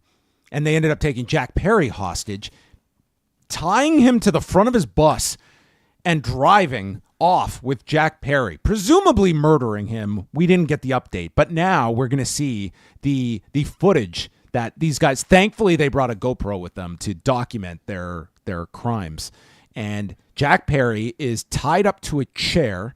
Daniel Garcia goes to like dump water on this guy and screams at him about, you tried to take Menard's life, and people just sit back and watch. And then Jack Perry, everybody's got a code till it costs them something, until they have to sacrifice. Garcia's just screaming that he doesn't know. You don't know what I've had to sacrifice. I won't go there. But where Garcia will go is to the toolbox to get a crowbar. And we think he's going to take his face off, but instead he takes his anger out on the bus. And this bus is not going to have headlights. And it's dark out, Jack, so you find a way home without these headlights. And then Garcia instructs Menard to get out of here. And they take off, presumably leaving Jack Perry tied up in this abandoned warehouse till God knows when. We never heard from him afterwards. What in God's name was this? So I feel like the segments are done well. Like, they're produced well. I think the performances are good. But yeah, something about it doesn't necessarily feel like it's connecting. And almost, for me, it kind of feels like it's because I don't exactly know what they're fighting over, or like why suddenly we've gotten to this sort of like Christopher Nolan Dark Knight type of tone between these two with these sort of philosophical arguments. Like, I know enough from watching this that like Perry is trying to goad Garcia into like joining some form of dark side and unleashing a villain within himself that Garcia is trying to suppress. But I guess I don't know if it's at a level that feels like they've actually earned. Before I just don't know how you're serious. inspired by the Wyatt Six kidnapping the Miz and putting your own unique twist on it. I mean, I don't know if they're maybe he ripped Perry's shirt and wrote "liar" on it, and this is going to be his award-winning performance. Yeah. I'm kind of surprised because I think people, usually like certainly Daniel Garcia. I think they've come around to scapegoat Jack Perry, and like these are performed well and they're shot well. But I sense the overall feeling to be similar to people maybe not necessarily, or maybe feeling like they've stepped too far with what they're trying to attempt. Well, we cut backstage. There's no update on Jack Perry. Yeah, I'm sure he's fine. And Renee is hosting a contract signing in the locker room with Chris Jericho and Tomohiro Ishii. But Jericho needs his lawyers to look it over. So he gets up and he goes to walk away. And Ishii follows him. And he follows him out into the concourse. And Jericho's trying to get away. He's trying to put people in his way to break free from Ishii. And Ishii keeps stalking him into the arena, into the ring. And then Jericho explains, "I don't have a pen." But Ishii pulls out a pen. He's got the pen. So the learning tree come and they attack Ishii. And then Briscoe runs out with Romero. And Brian Keith takes a J driller. Ishii hits Jericho with a brainbuster. And the contract is signed. I will ask the same question I did after the Jack Perry, Daniel Garcia segment. What in God's name was this? Well, this one... this one was not a Christopher Nolan inspired segment. I don't think. I don't think he's ever done a movie like this. Yeah, this dude in the second row had the right idea. It's like, give me another beer. I do understand that they have to be very creative in trying to build a feud with Tomohiro Ishii, who I mean, his gimmick is that he certainly doesn't speak English, doesn't really speak Japanese either, or at least like doesn't speak period, right? So they have to be creative in trying to make an entertaining segment while building him up within those parameters. And to that extent, I kind of feel like this was entertaining enough, for a guy who doesn't speak, but it's clearly not enough for some. I will say this, okay? Ishii doesn't speak English. There's a certain novelty that this is the guy that just does not speak, and you can have. He doesn't really speak much. No, even he doesn't. In New Japan. I mean, I've encountered this in person with the man. I mean, he is not a talker. I will say this: they certainly do not have the struggle with the Japanese performers like WWE seems to with a lot of them. Have you seen Yoshiki Inamura in NXT? It's like it's like when all else fails, the Japanese performer, we can just pretend they're 10 years old, and that's how they can talk. Like they look, I can say English words. I mean, it's just I don't know. Is this the toughest just language barrier, nationality barrier to overcome? These days, no, these days it really shouldn't be, and I feel like that's started to change. Like on the main roster, I think you're getting more subtitled programs. Certainly, like we could look at Julia as a great example of somebody who is presented very seriously. Despite not necessarily speaking that much English, but like they're allowing her a chance to speak and play a serious character, subtitling her when they want to go more in depth. But then you're still going to get these sort of comedic figures like an Akira Tozawa that'll revert back to that. So, yeah. Well, we're getting the match next Wednesday in Chicago. Renee interviews Jamie Hayter and is asked about what happened last week. And I had to rack my brain to remember what happened last week. So she was doing an interview and the Julia Hart video interrupted. She's not upset, she explains. She's baffled about why Julia Hart would do this. It was like, this takes a larger effort than Julia Hart, who I don't think is manning the truck. Or are we supposed to believe Julia Hart has special technological powers over the run sheet? You don't know what the House of Black can do. The House of Black might be an editing house. All right. You know, sure. we don't know what sort of production. Clearly, they have great production. Yeah. Okay. So she's just curious why Julia felt it was okay to do that. And she's free to do this. Those are her words. Like, this sounds like a captivating grudge. That she's free to do this. I believe in freedom of speech and freedom of video editing and airing of said videos whenever you please. And the video cuts out again. I hope this goes on for a month. And it's time to come home now. And Julia Hart is out in the forest with her bow and arrow. It's time to rebuild. And now you are stronger and more dangerous than ever. And the keeper of secrets, including the secret that you are the director of Dynamite. She's murdered Mike Mansouri, and she's also a hell of a shot. She hit a bullseye here, and the best part of this video was cutting away from this. We get the Jamie Hayter. She's free to do this. We get the Julia Hart video, and then we cut to the arena, and Excalibur says, certainly a situation worth monitoring.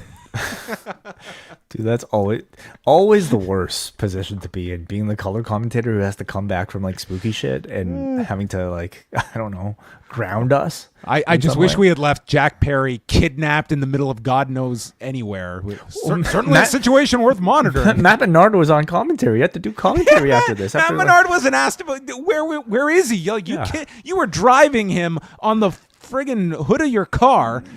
Oh my God! You were attempting murder on this man, but you know. Oh, it's Saturday night. It's getting crazy.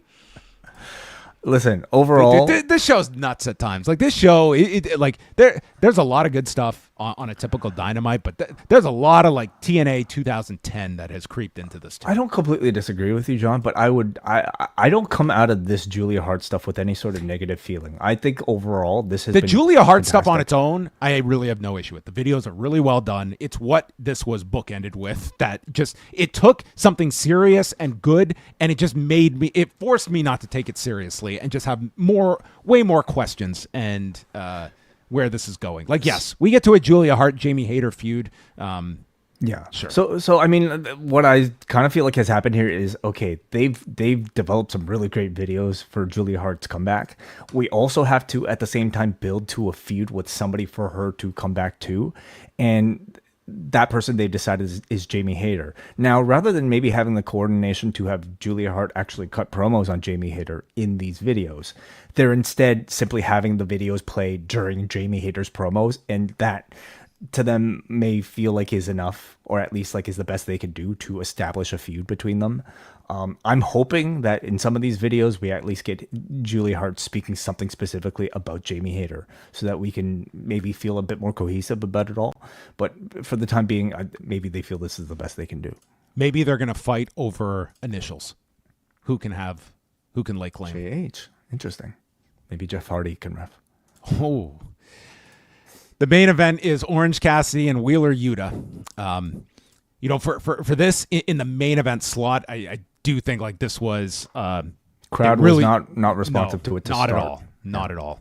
Yuta hits a brain buster onto the barricade. That's like our first minute of the match to establish Orange Cassidy has a bad neck, and this man just had a great night.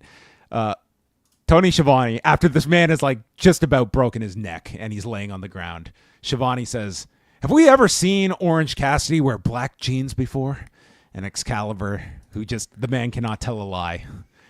Yes, when he's at his most focused. And Tony's, okay then, let's move on. I feel like it's been a year. Poor Tony. Yeah. He was trying. There was a guillotine on the edge into a DDT to Cassidy, and then Cassidy claws his way back, literally clawing the back, and hits a superplex, and then hits a PK, hits a brainbuster. Yuta kicks out. Yuta ducks an orange punch, turns it into the German suplex, and then Orange Cassidy channels Chuck Taylor with the soul food and hits the Michinoku driver Yuta catches him, though, with a cross-legged tombstone onto the injured neck, hits him with the elbows, and then cattle mutilation, but he reaches the rope. I would have thought like the cattle mutilation and rope break would have been, significant. There was like no reaction to this. And then Yuta just swipes past Bryce to grab a chair, which Orange Cassidy ducks and rolls him up, crossing the legs, and pins Yuta in 12 minutes and 14 seconds.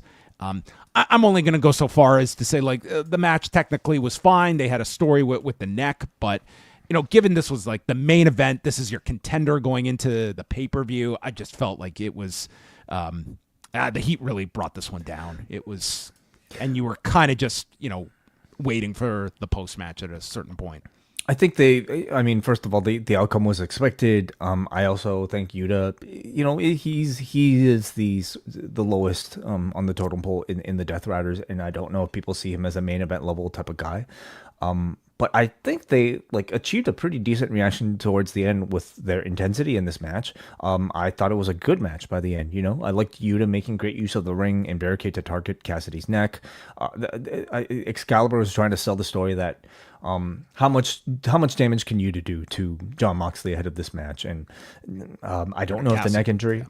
I don't know if the neck injury is something that they'll bring to the main event on Saturday, but I think they should. They better. They dropped this guy on a barricade. They gave him the tombstone. It didn't necessarily play a part in this post-match angle. I felt like they would have even focused it more on there. Randy Orton's in a coma somewhere off a pile driver, so I think the barricade should be. I hope that extends. I hope so too. 3 days. Yeah. Orange Cassidy is looking at Yuta. And you almost think he's going to offer his hand, but then Pac jumps him, as do the rest of the Death Riders, and they've got duct tape. So Claudio holds Cassidy and then places the hands in his pockets, and Pac has to wrap this duct tape around Cassidy and in between him and Claudio. And it was like time stood still. They're cutting away to Moxley, and Pac is just like, oh, why do I have to be the guy to do this? This was just so awkward. They finally tape up this dude, and then they just surround him, and they all kick him around like he's the unpopular kid at school, and he's trying to fight back with the weak kicks, and Moxley slaps him, and he's left laying in the ring. Excalibur is calling on the locker room to empty, but earlier in the show, we had skipped over this, but Cassidy had made the conglomeration promise not to come down and help him, and I guess the other babyface was like, "F it, this guy can he'll get himself out of this." So after the beatdown, the Death Riders leave, then the conglomeration come down to cut him free, and it ends with Cassidy putting his sunglasses on and his hands in his pockets, staring at Moxley in the distance. So despite this whole beatdown, which really wasn't as violent as I feel like was promised, what did they do? They just taped him and slapped him a few times. Come on. But despite all that, he's still defiant. Got good applause, I think, for this closing scene of him, putting on glasses regardless.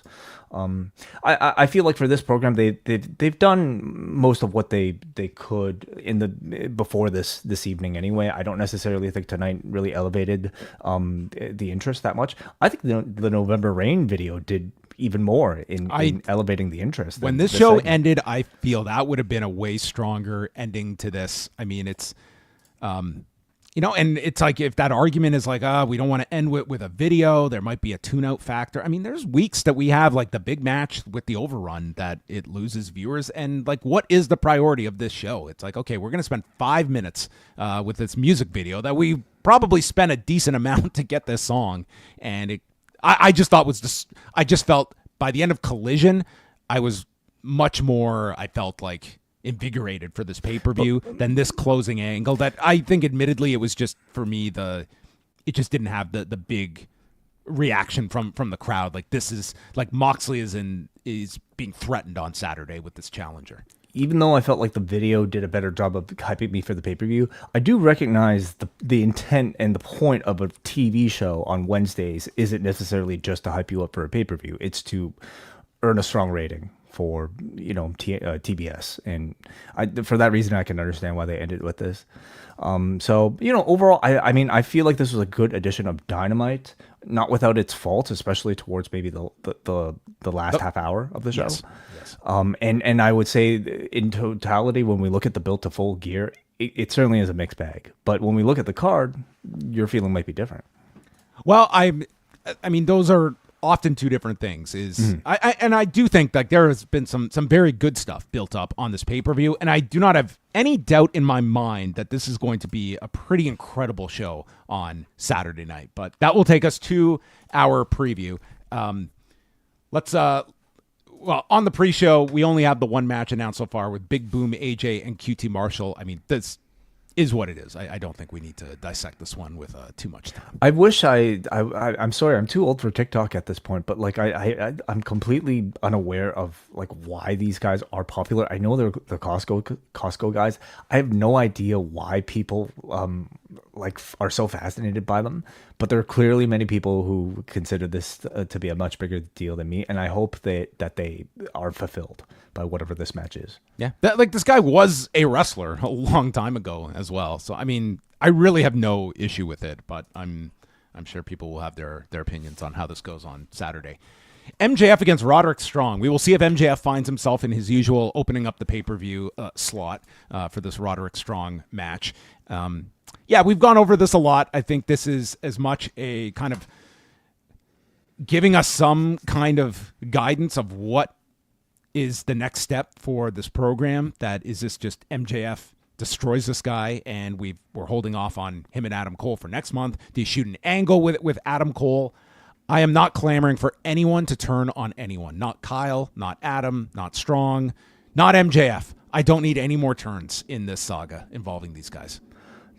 Now, if Adam Cole put on the devil mask and was more evil while still somehow maintaining a babyface aura, would you consider the that babyface devil? Yeah, I didn't think about that one. And they're in New Jersey. The New Jersey Devil himself, Adam Cole. Right. I mean, how you bring up a good point. The fact that it's in New Jersey. I mean, we said this entire time. If it was Adam Cole versus MJF, I think there was a huge chance that this crowd would be booing Adam Cole and cheering MJF. Does that risk? If he runs out on Saturday and gets involved, like he very well may get booed by this crowd. I think no, it's not Long Island, but it's pretty adjacent that you're going to have a very strong MJF. He won the crowd. Championship, or at least didn't he win the championship at Full Gear in Jersey? Yes. So I mean, it's essentially a home crowd for MJF. You know, I would even say against and it is a semi-return as well. Like he has been kind of away for 6 weeks. I would even say, like, against Roderick Strong, there's a strong chance, no pun intended, that MJF gets cheered. So I'm sure they're preparing for that. And how are they going to play this story out while maybe understanding some of those potential reactions? I think MJF wins this match. That would be the... Yes, I think MJF see Roderick Strong winning this one. It's possible. Like, again, Cole should get involved in some way. And if Cole ends up costing MJF the match, I would hate that. But it's not something I completely write out. Jay White against Hangman Page. I thought their match last month was amazing. I thought they had such great chemistry together. I think that's going to be just similar this time around. The interesting part is, Hangman Page, you had him lose last month, correct? Page? Yes. Yes, he lost. Page lost. Page has never beaten Jay White. And you do have the unlikelihood that Jay White would win a second match. I don't think so. They've been making such a big deal of Page having never beaten Jay White that I don't know if it achieves much to just reinforce that. Just so they could pay it off later? I don't think the crowd would care that much later. It's also kind of strange to have a baby face be the one to taunt the heel for never being able to beat him. It kind of makes me want to cheer for Hangman Page to finally achieve this task that he's not been able to achieve. Can you see either of these guys being in contention for challenging Moxley? No. In the near future? No, John, because Page is a heel. Jay White is a babyface, but he's got nothing at all to do with this takeover. Jay White's not even the type of character that you think would care about AEW being taken over. He's certainly made no mention of it. So I don't see how he plays a part in this Death Rider storyline at all. I can instead see both of these two being involved in the C2, going after that championship instead. Yeah, that's possible. And That's kind of the problem with this storyline. You know, it's like you have to get everybody on board in order for it to feel like a company takeover. And there are just certain characters that just feel like they don't. They're on island. Like essentially, like the Death Riders thing is like an island unto itself. Like you've got kind of your key people attached to it in Darby, Cassidy, and Daniel Garcia. But beyond that, it's like everyone else is just going about their own business. And I think that just kind of lacks. Like I would like to see the winner of this just advance, and it's like there is some elevation for someone here that if Jay White wins 2 matches against Hangman Page, that should be worth something in theory. Yeah, they could. And thank you, Chapman, for the clarification. The Hangman and Jay are actually 4-1. Page beat him in the Owen, thanks to Christian. So I guess that's the technicality. 4-way tag title match for the AEW tag titles. Private Party, the Outrunners, Kings of the Black Throne, and the Acclaimed. Yeah. You know, I'm a little disappointed by the follow-up that they've given Private Party since that title win. Like because they've had to set up all these, tag teams around them. They've given Private Party very little focus as like characters. There's so much drama leading up to them. Like, will they be breaking up in the lead up to the title win? But then they've just kind of been, not really doing anything. As a quick way to build up a set of challengers, I thought that these matches were perfectly fine. Do you see anybody? Well, the Outrunners are incredibly hot. I think this is their first pay-per-view match, so like a lot of people online at least are excited about that. But can you see any significant events happening in this match? The most I'll hope for is that they have a good match. I mean, you are teasing the stuff with Bowens and Caster. Always got to be teasing tension involving partners, so there's always that potential. No, I think this will be fine. It's a first major title defense for Private Party. Yeah, like I wouldn't be taking the belts off Private Party. There's no reason to, and I think you just want to have a entertaining match with these 4. I could see the only kind of story stuff coming out of this is if you continue to kind of push, Max Caster and Bowens should probably be, it's kind of like the New Day. Like they're breaking apart from each other. And now Max Caster is kind of eyeing the business card that MVP has handed to him and whether it's time to break things off. I could see one of them taking the fall. Maybe Bowens and Caster is led to contemplate if he needs this guy. Of all of them, I would say one of the Acclaimed would be the most likely because I certainly don't think it would be the Kings of the Black Throne. And I don't necessarily think it should be the Outrunners right now either. Okay. And do we get a retirement post-match celebratory standing ovation for Malachi Black? One of them will think. Will someone get on the mic and just them for the match? Yeah. Just thank you so much for the match. Mercedes Moné and Kris Statlander. As soon as that car was introduced, I was somewhat checked out of this. I don't think this has been the greatest lead up to this match. That said, I think this is going to be one of Mercedes' better matches in AEW. I think Statlander she has been able to get, I think, the best out of so many of the various women in the women's division. And I'm hoping that you have a really engaged crowd. I'm hoping for that for this whole night because I think that's one of the things of the secret sauce that has been lost in AEW week-to-week programming is just a lot of these smaller crowds, and you're not getting that over-the-top boisterous heat for a lot of these matches that I really hope this pay-per-view with I think they're at over 8,000. That I hope it's just a super hot crowd and benefits a match like this, for instance.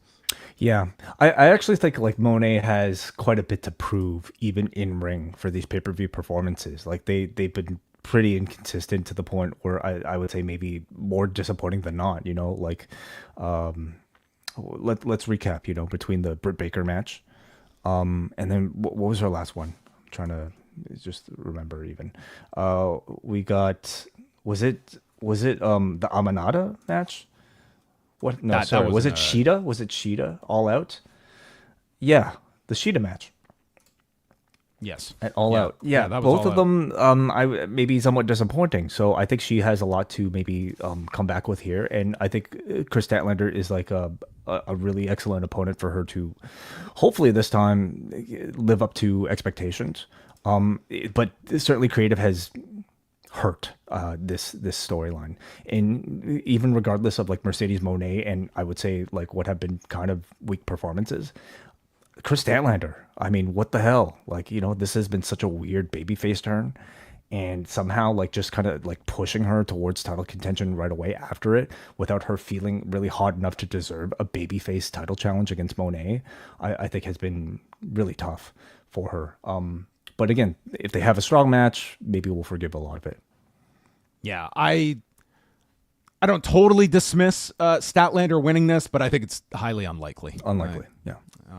Swerve Strickland and Bobby Lashley, I do think Bobby Lashley has to come in and have like a really big performance here, and he's got a great opponent to do it, and I would think that you're not going to beat Bobby Lashley in this first match of where things are going. But yeah, I think this is going to be a really interesting one. Like, this could be like Bobby Lashley, very, very good performer, but you look at this card, like it's a very high bar, and we're going to see what they have and how long this one goes too. Like, Swerve is used to having like lengthy, big pay-per-view matches. I'm interested to see if we get any sort of new wrinkles in Bobby Lashley now that he's outside of a WWE system. I mean, I don't know. I don't know if like he's the type that I think would change his game so much at this point, but with Swerve, like with arguably maybe a different style in AEW, or at least like a different set of expectations in some ways, we might get something different here. But I'm excited to see what Swerve Strickland can do with like sort of an archetype like a Bobby Lashley. So creatively, I'm interested in this, and yeah, the outcome I feel like is pretty easy to predict for this one. Jack Perry and Daniel Garcia, depending on Daniel Garcia releasing this man from his own custody for the TNT Championship. I mean, at least we're at this point where the match, hopefully, Jack Perry is one that he has been given this. He's had this championship. I wouldn't say he's like lit the world on fire yet, but Daniel Garcia, I think, is this is. A chance for these two, I think, to really go, hopefully show out and have, a big performance here on this show as well. And this is one where I could very well see a title change because Jack Perry, unfortunately, is in this role where it's like the Elite has pretty much been dropped, but he's like the remnant of the Elite that's on television. Like, we don't even have Okada, like, in a present story before the Continental Classic. So it's just him that's attached to this, what feels like this dropped storyline, and maybe you just start fresh and put the belt onto Daniel Garcia, who does have momentum behind him. Feels that way to me. Yeah. It feels like this is just kind of like killing the last remnants of the Elite, and Garcia is a good person to benefit from it. I mean, I am somewhat intrigued to see like how they continue to tell the story of Garcia possibly turning to the dark side. Like I imagine the outcome of this match to be something like where Perry loses, but maybe gets the last laugh at the end because it required Garcia to dig into a side of him that he didn't want to dig into. Sure. Yeah, exactly. One of those. Maybe he even keeps the championship like in its current state, like the sort of bloodstained one. Maybe he commandeers the bus. Ooh, okay. Interesting. Maybe instead of a scapegoat, we get a scape buffalo. I'm sorry. But yeah, Garcia has a major role to play as part of this like bigger Death Rider story, and there's a lot of speculation that he is maybe inauthentic in how much he wants to save AEW, and instead may actually go heel at some point. So we'll see how this plays into all of that. Will Ospreay and Kyle Fletcher. I think this has been the best built-up program on the whole show. And looking at this, like, there's a lot of depth on this card. I think this is going to be total killer match. I think this is going to be really capping off like this incredible rise of Kyle Fletcher. And I think if we were to go back at the beginning of the year and you were to isolate like who are going to be the breakout stars on AEW/ROH, because this guy really wasn't even in the mix in AEW, I don't think too many people were putting Kyle Fletcher on their short or long list. And to me, not like, this soon. Like, you compare him to like a Jack Perry or just, several of these performers. It's like, dude, Kyle Fletcher has just, I think he's had an unbelievable year. And this was without a tag partner. And this guy stepped up in such a big way. And, these two are poised to have, yeah, the show stealer on Saturday. If he wasn't sharing the stage so much with Will Ospreay, I almost feel like we'd be able to like focus on like how great Kyle Fletcher is alone himself. But like the fact that he's not just hanging with Ospreay, but like I think has been a great scene partner throughout this entire thing. Like, you know, both in their tag matches, both together and against each other, and also just on the microphone. Oh, the promos have been, incredible. Like, just like that to me has been as impressive as anything. Yeah. So I'm expecting this to steal the show as match of the night, as Will Ospreay matches usually tend to be. You know, he is the Mr. Pay-Per-View, as he's trying to proclaim himself to be after all. Who wins?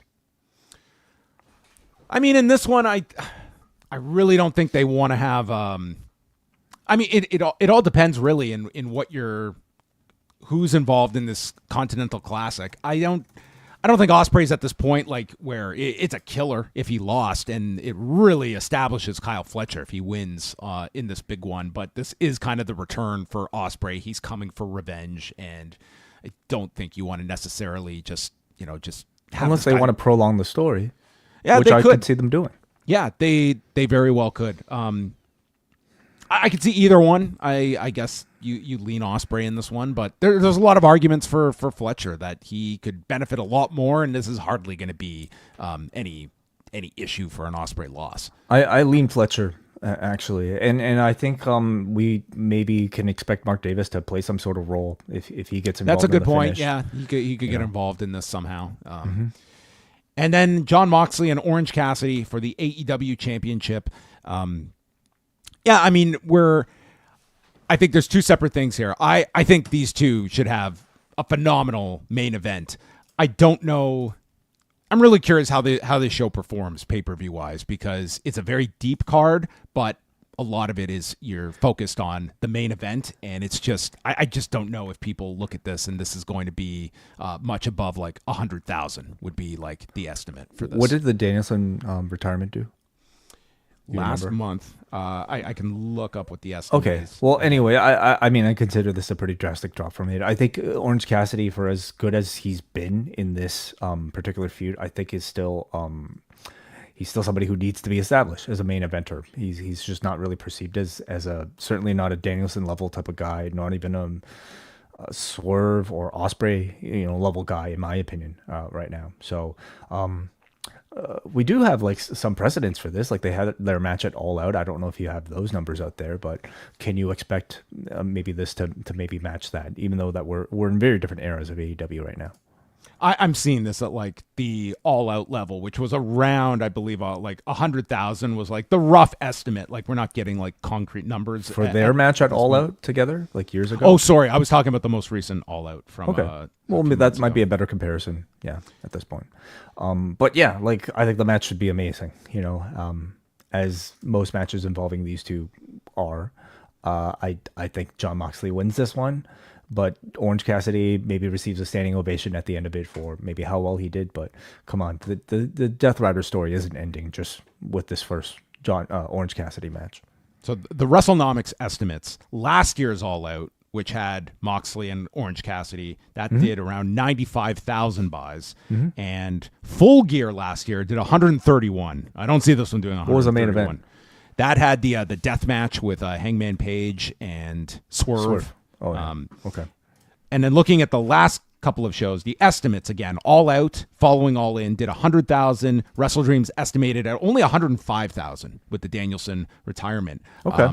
Like I'm looking at this show as kind of closer to that, maybe a little above 100, but kind of in that range. Like I don't feel this has the hook of like Danielson's career on the line for as deep as a show as this is, but I think I might lower my expectations then. I feel like that Danielson number 105 is maybe more of a temperature check on just the audience's feelings towards an AEW right now. And if a Danielson is only getting a 105, I don't know how well a Cassidy versus Moxley match would do.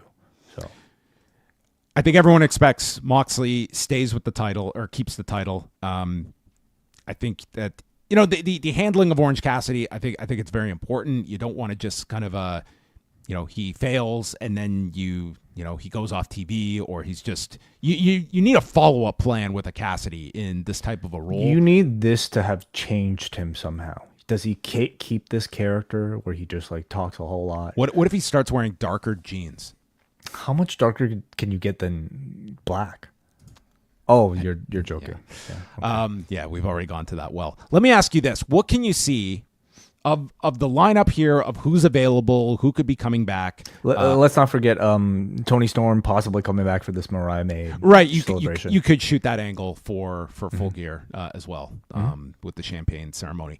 What do you see at this moment headlining World's End in a month? Like, who is your big challenger for Moxley? Darby. Like, if I had to make a pick right now, yeah, that's kind of where things are lined up. MJF and Cole. Yeah, I could see that. And where's World's End this year? Orlando. Okay. Yes. Yeah, like I guess Florida, Cole versus MJF kind of makes sense.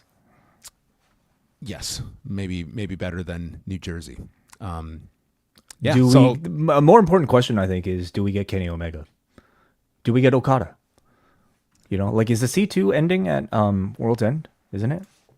No, isn't it ending at Wrestle Dynasty? I think the finals are. Oh, okay. So right, but does the C2 have any role? I guess at World's End. I mean, you could have maybe. You could do the round robin finals or something like that at the pay-per-view, and that sets up the. Do we get match. Okada on the show? And I think by that point, maybe we would expect it. Yeah, that is a possibility. All right, well, there's Full Gear. I'm looking forward to this show. I think it looks like a really strong show on paper, and probably maybe some pre-show matches get thrown in there. You don't want to put all the pressure of the pre-show just on Big Justice. You got to spread out the matches. I mean, they got a 90-minute pre-show. But we will be live right after the show on Saturday night, so you can tune in here on the Post Wrestling YouTube channel for our thoughts and dissection of Full Gear. And any other closing thoughts, Way? You look like you're deep in thought.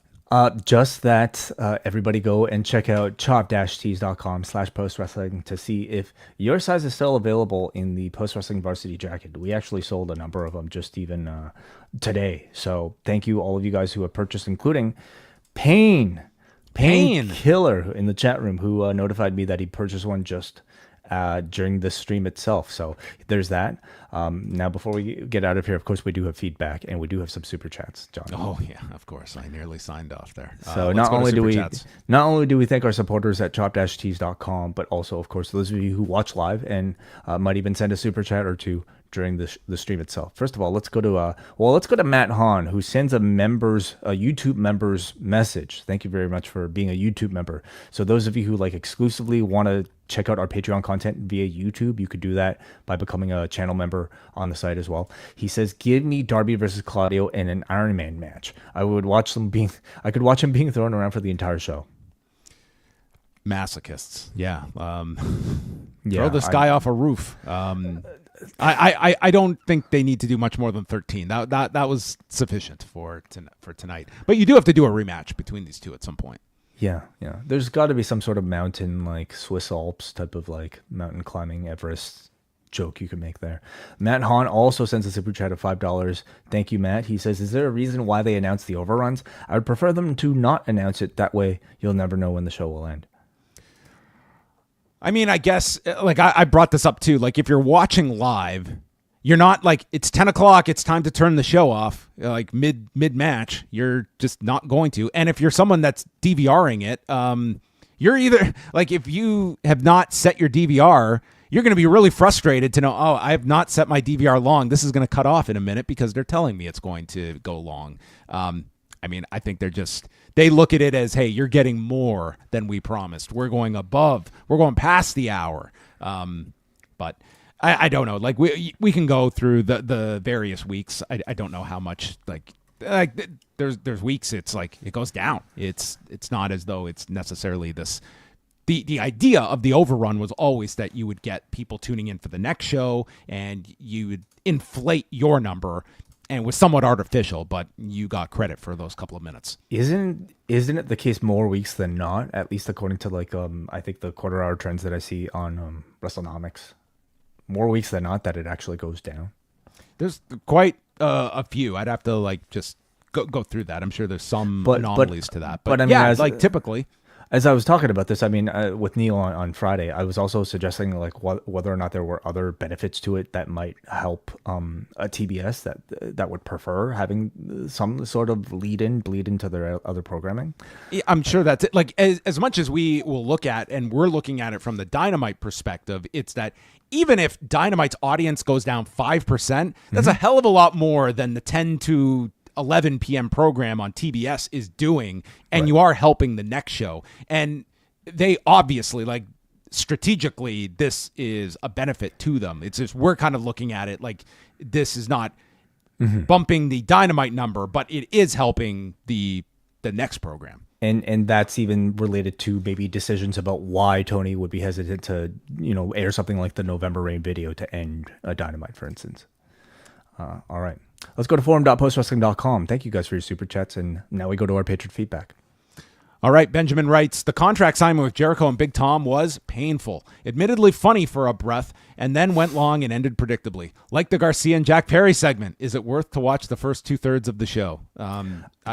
Yeah, like they were probably the better thirds of the show. I mean, this guy enjoyed the last 30 minutes of the show, and I would say that was the toughest 30 minutes of the show. So if you enjoyed that, certainly the 8-man, I think you would. I think that was very strong.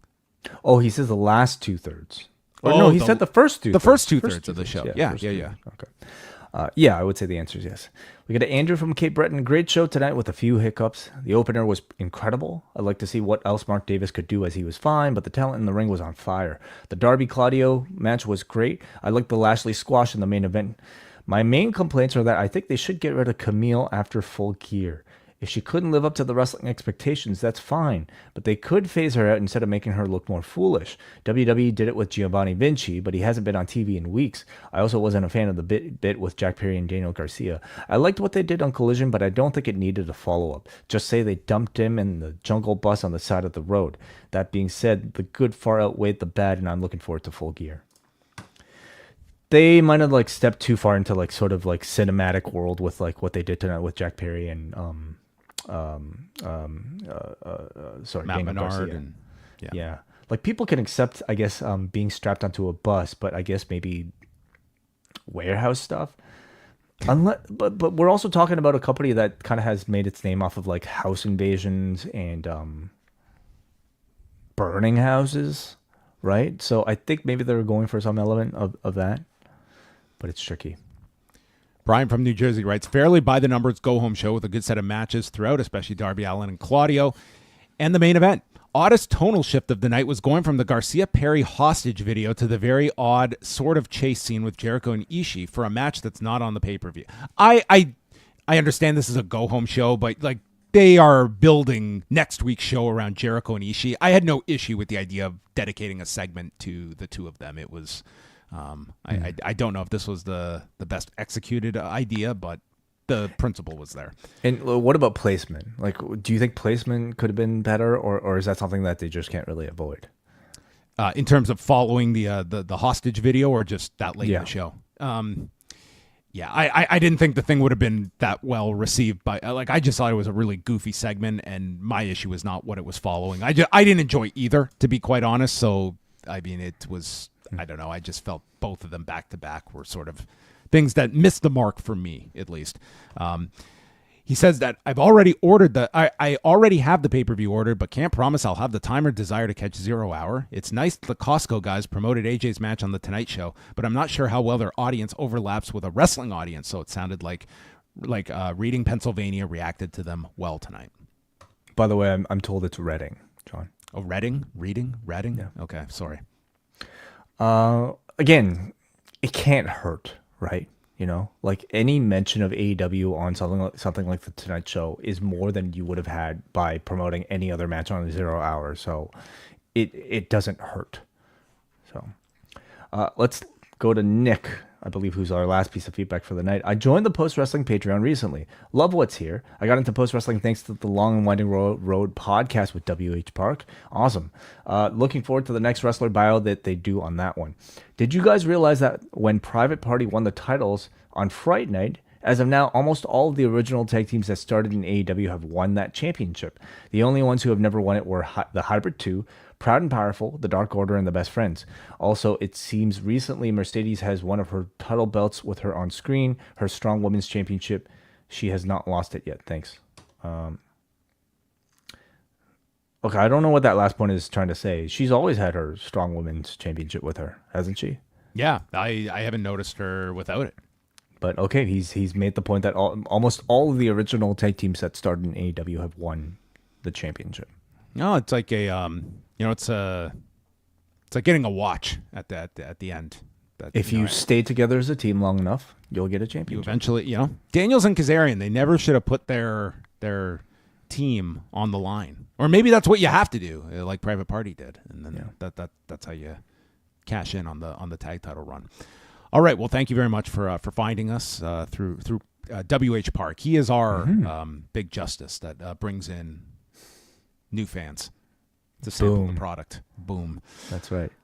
All right, we have gone very late tonight. It's been an extended edition. We did an overrun, everyone, and we didn't even announce it ahead of time. Hope you set your DVRs, but we are going to wind things down. We will be back on Thursday, the final Ask Away mailbag show. One more time, submit your questions in the thread at forum.postwrestling.com or submit an audio question, memo.fm/postwrestling. On the Post Wrestling Cafe this week, I did do a extended breakdown of the inductees into the Observer Newsletter Hall of Fame with some of my thoughts, how everyone performed, who's going to be on the ballot next year, and all my random thoughts. So that is up there. We have a new Pollock and Thurston out today. And of course, the Wellness Policy, chatting music for 2+ hours with Jordan Goodman, Neil Flanagan, and everyone's man, Wei Ting. Yes, that was a lot of fun, that show. Just one where we tempted the fate of YouTube by playing music that we were actually talking about live in the stream. So if you wanted to go check it out, or just even check out the Spotify playlist to see what we were talking about, you could visit the post at postwrestling.com. All right, check out all of that great stuff. Postwrestling.com. Subscribe to Post Wrestling, whether it's podcasts, the cafe, everything in between. Get your jacket now. Blue Sky. Blue Sky, why not? Put your jacket on and stare into the blue skies. Look how warm Wei looks as compared to the beginning of this show when he was freezing. Look how that Lincoln green has kept him warm and toasty throughout this 2-hour show. Man has just been dropping thought bombs the whole last 120 minutes. I think I'm breathing better. I think I'm actually more healthier as a result of wearing this. I'm smarter. We are not doctors. We promise none of that with this jacket. But if that's a placebo effect, we will take credit for it. It's the official Post Wrestling varsity jacket. Chop-tees.com/Post Wrestling. Buy it for the horse. Buy it for the Post Wrestling crew. And that is it for us, everyone. Good night. Goodbye. We will speak with you this week.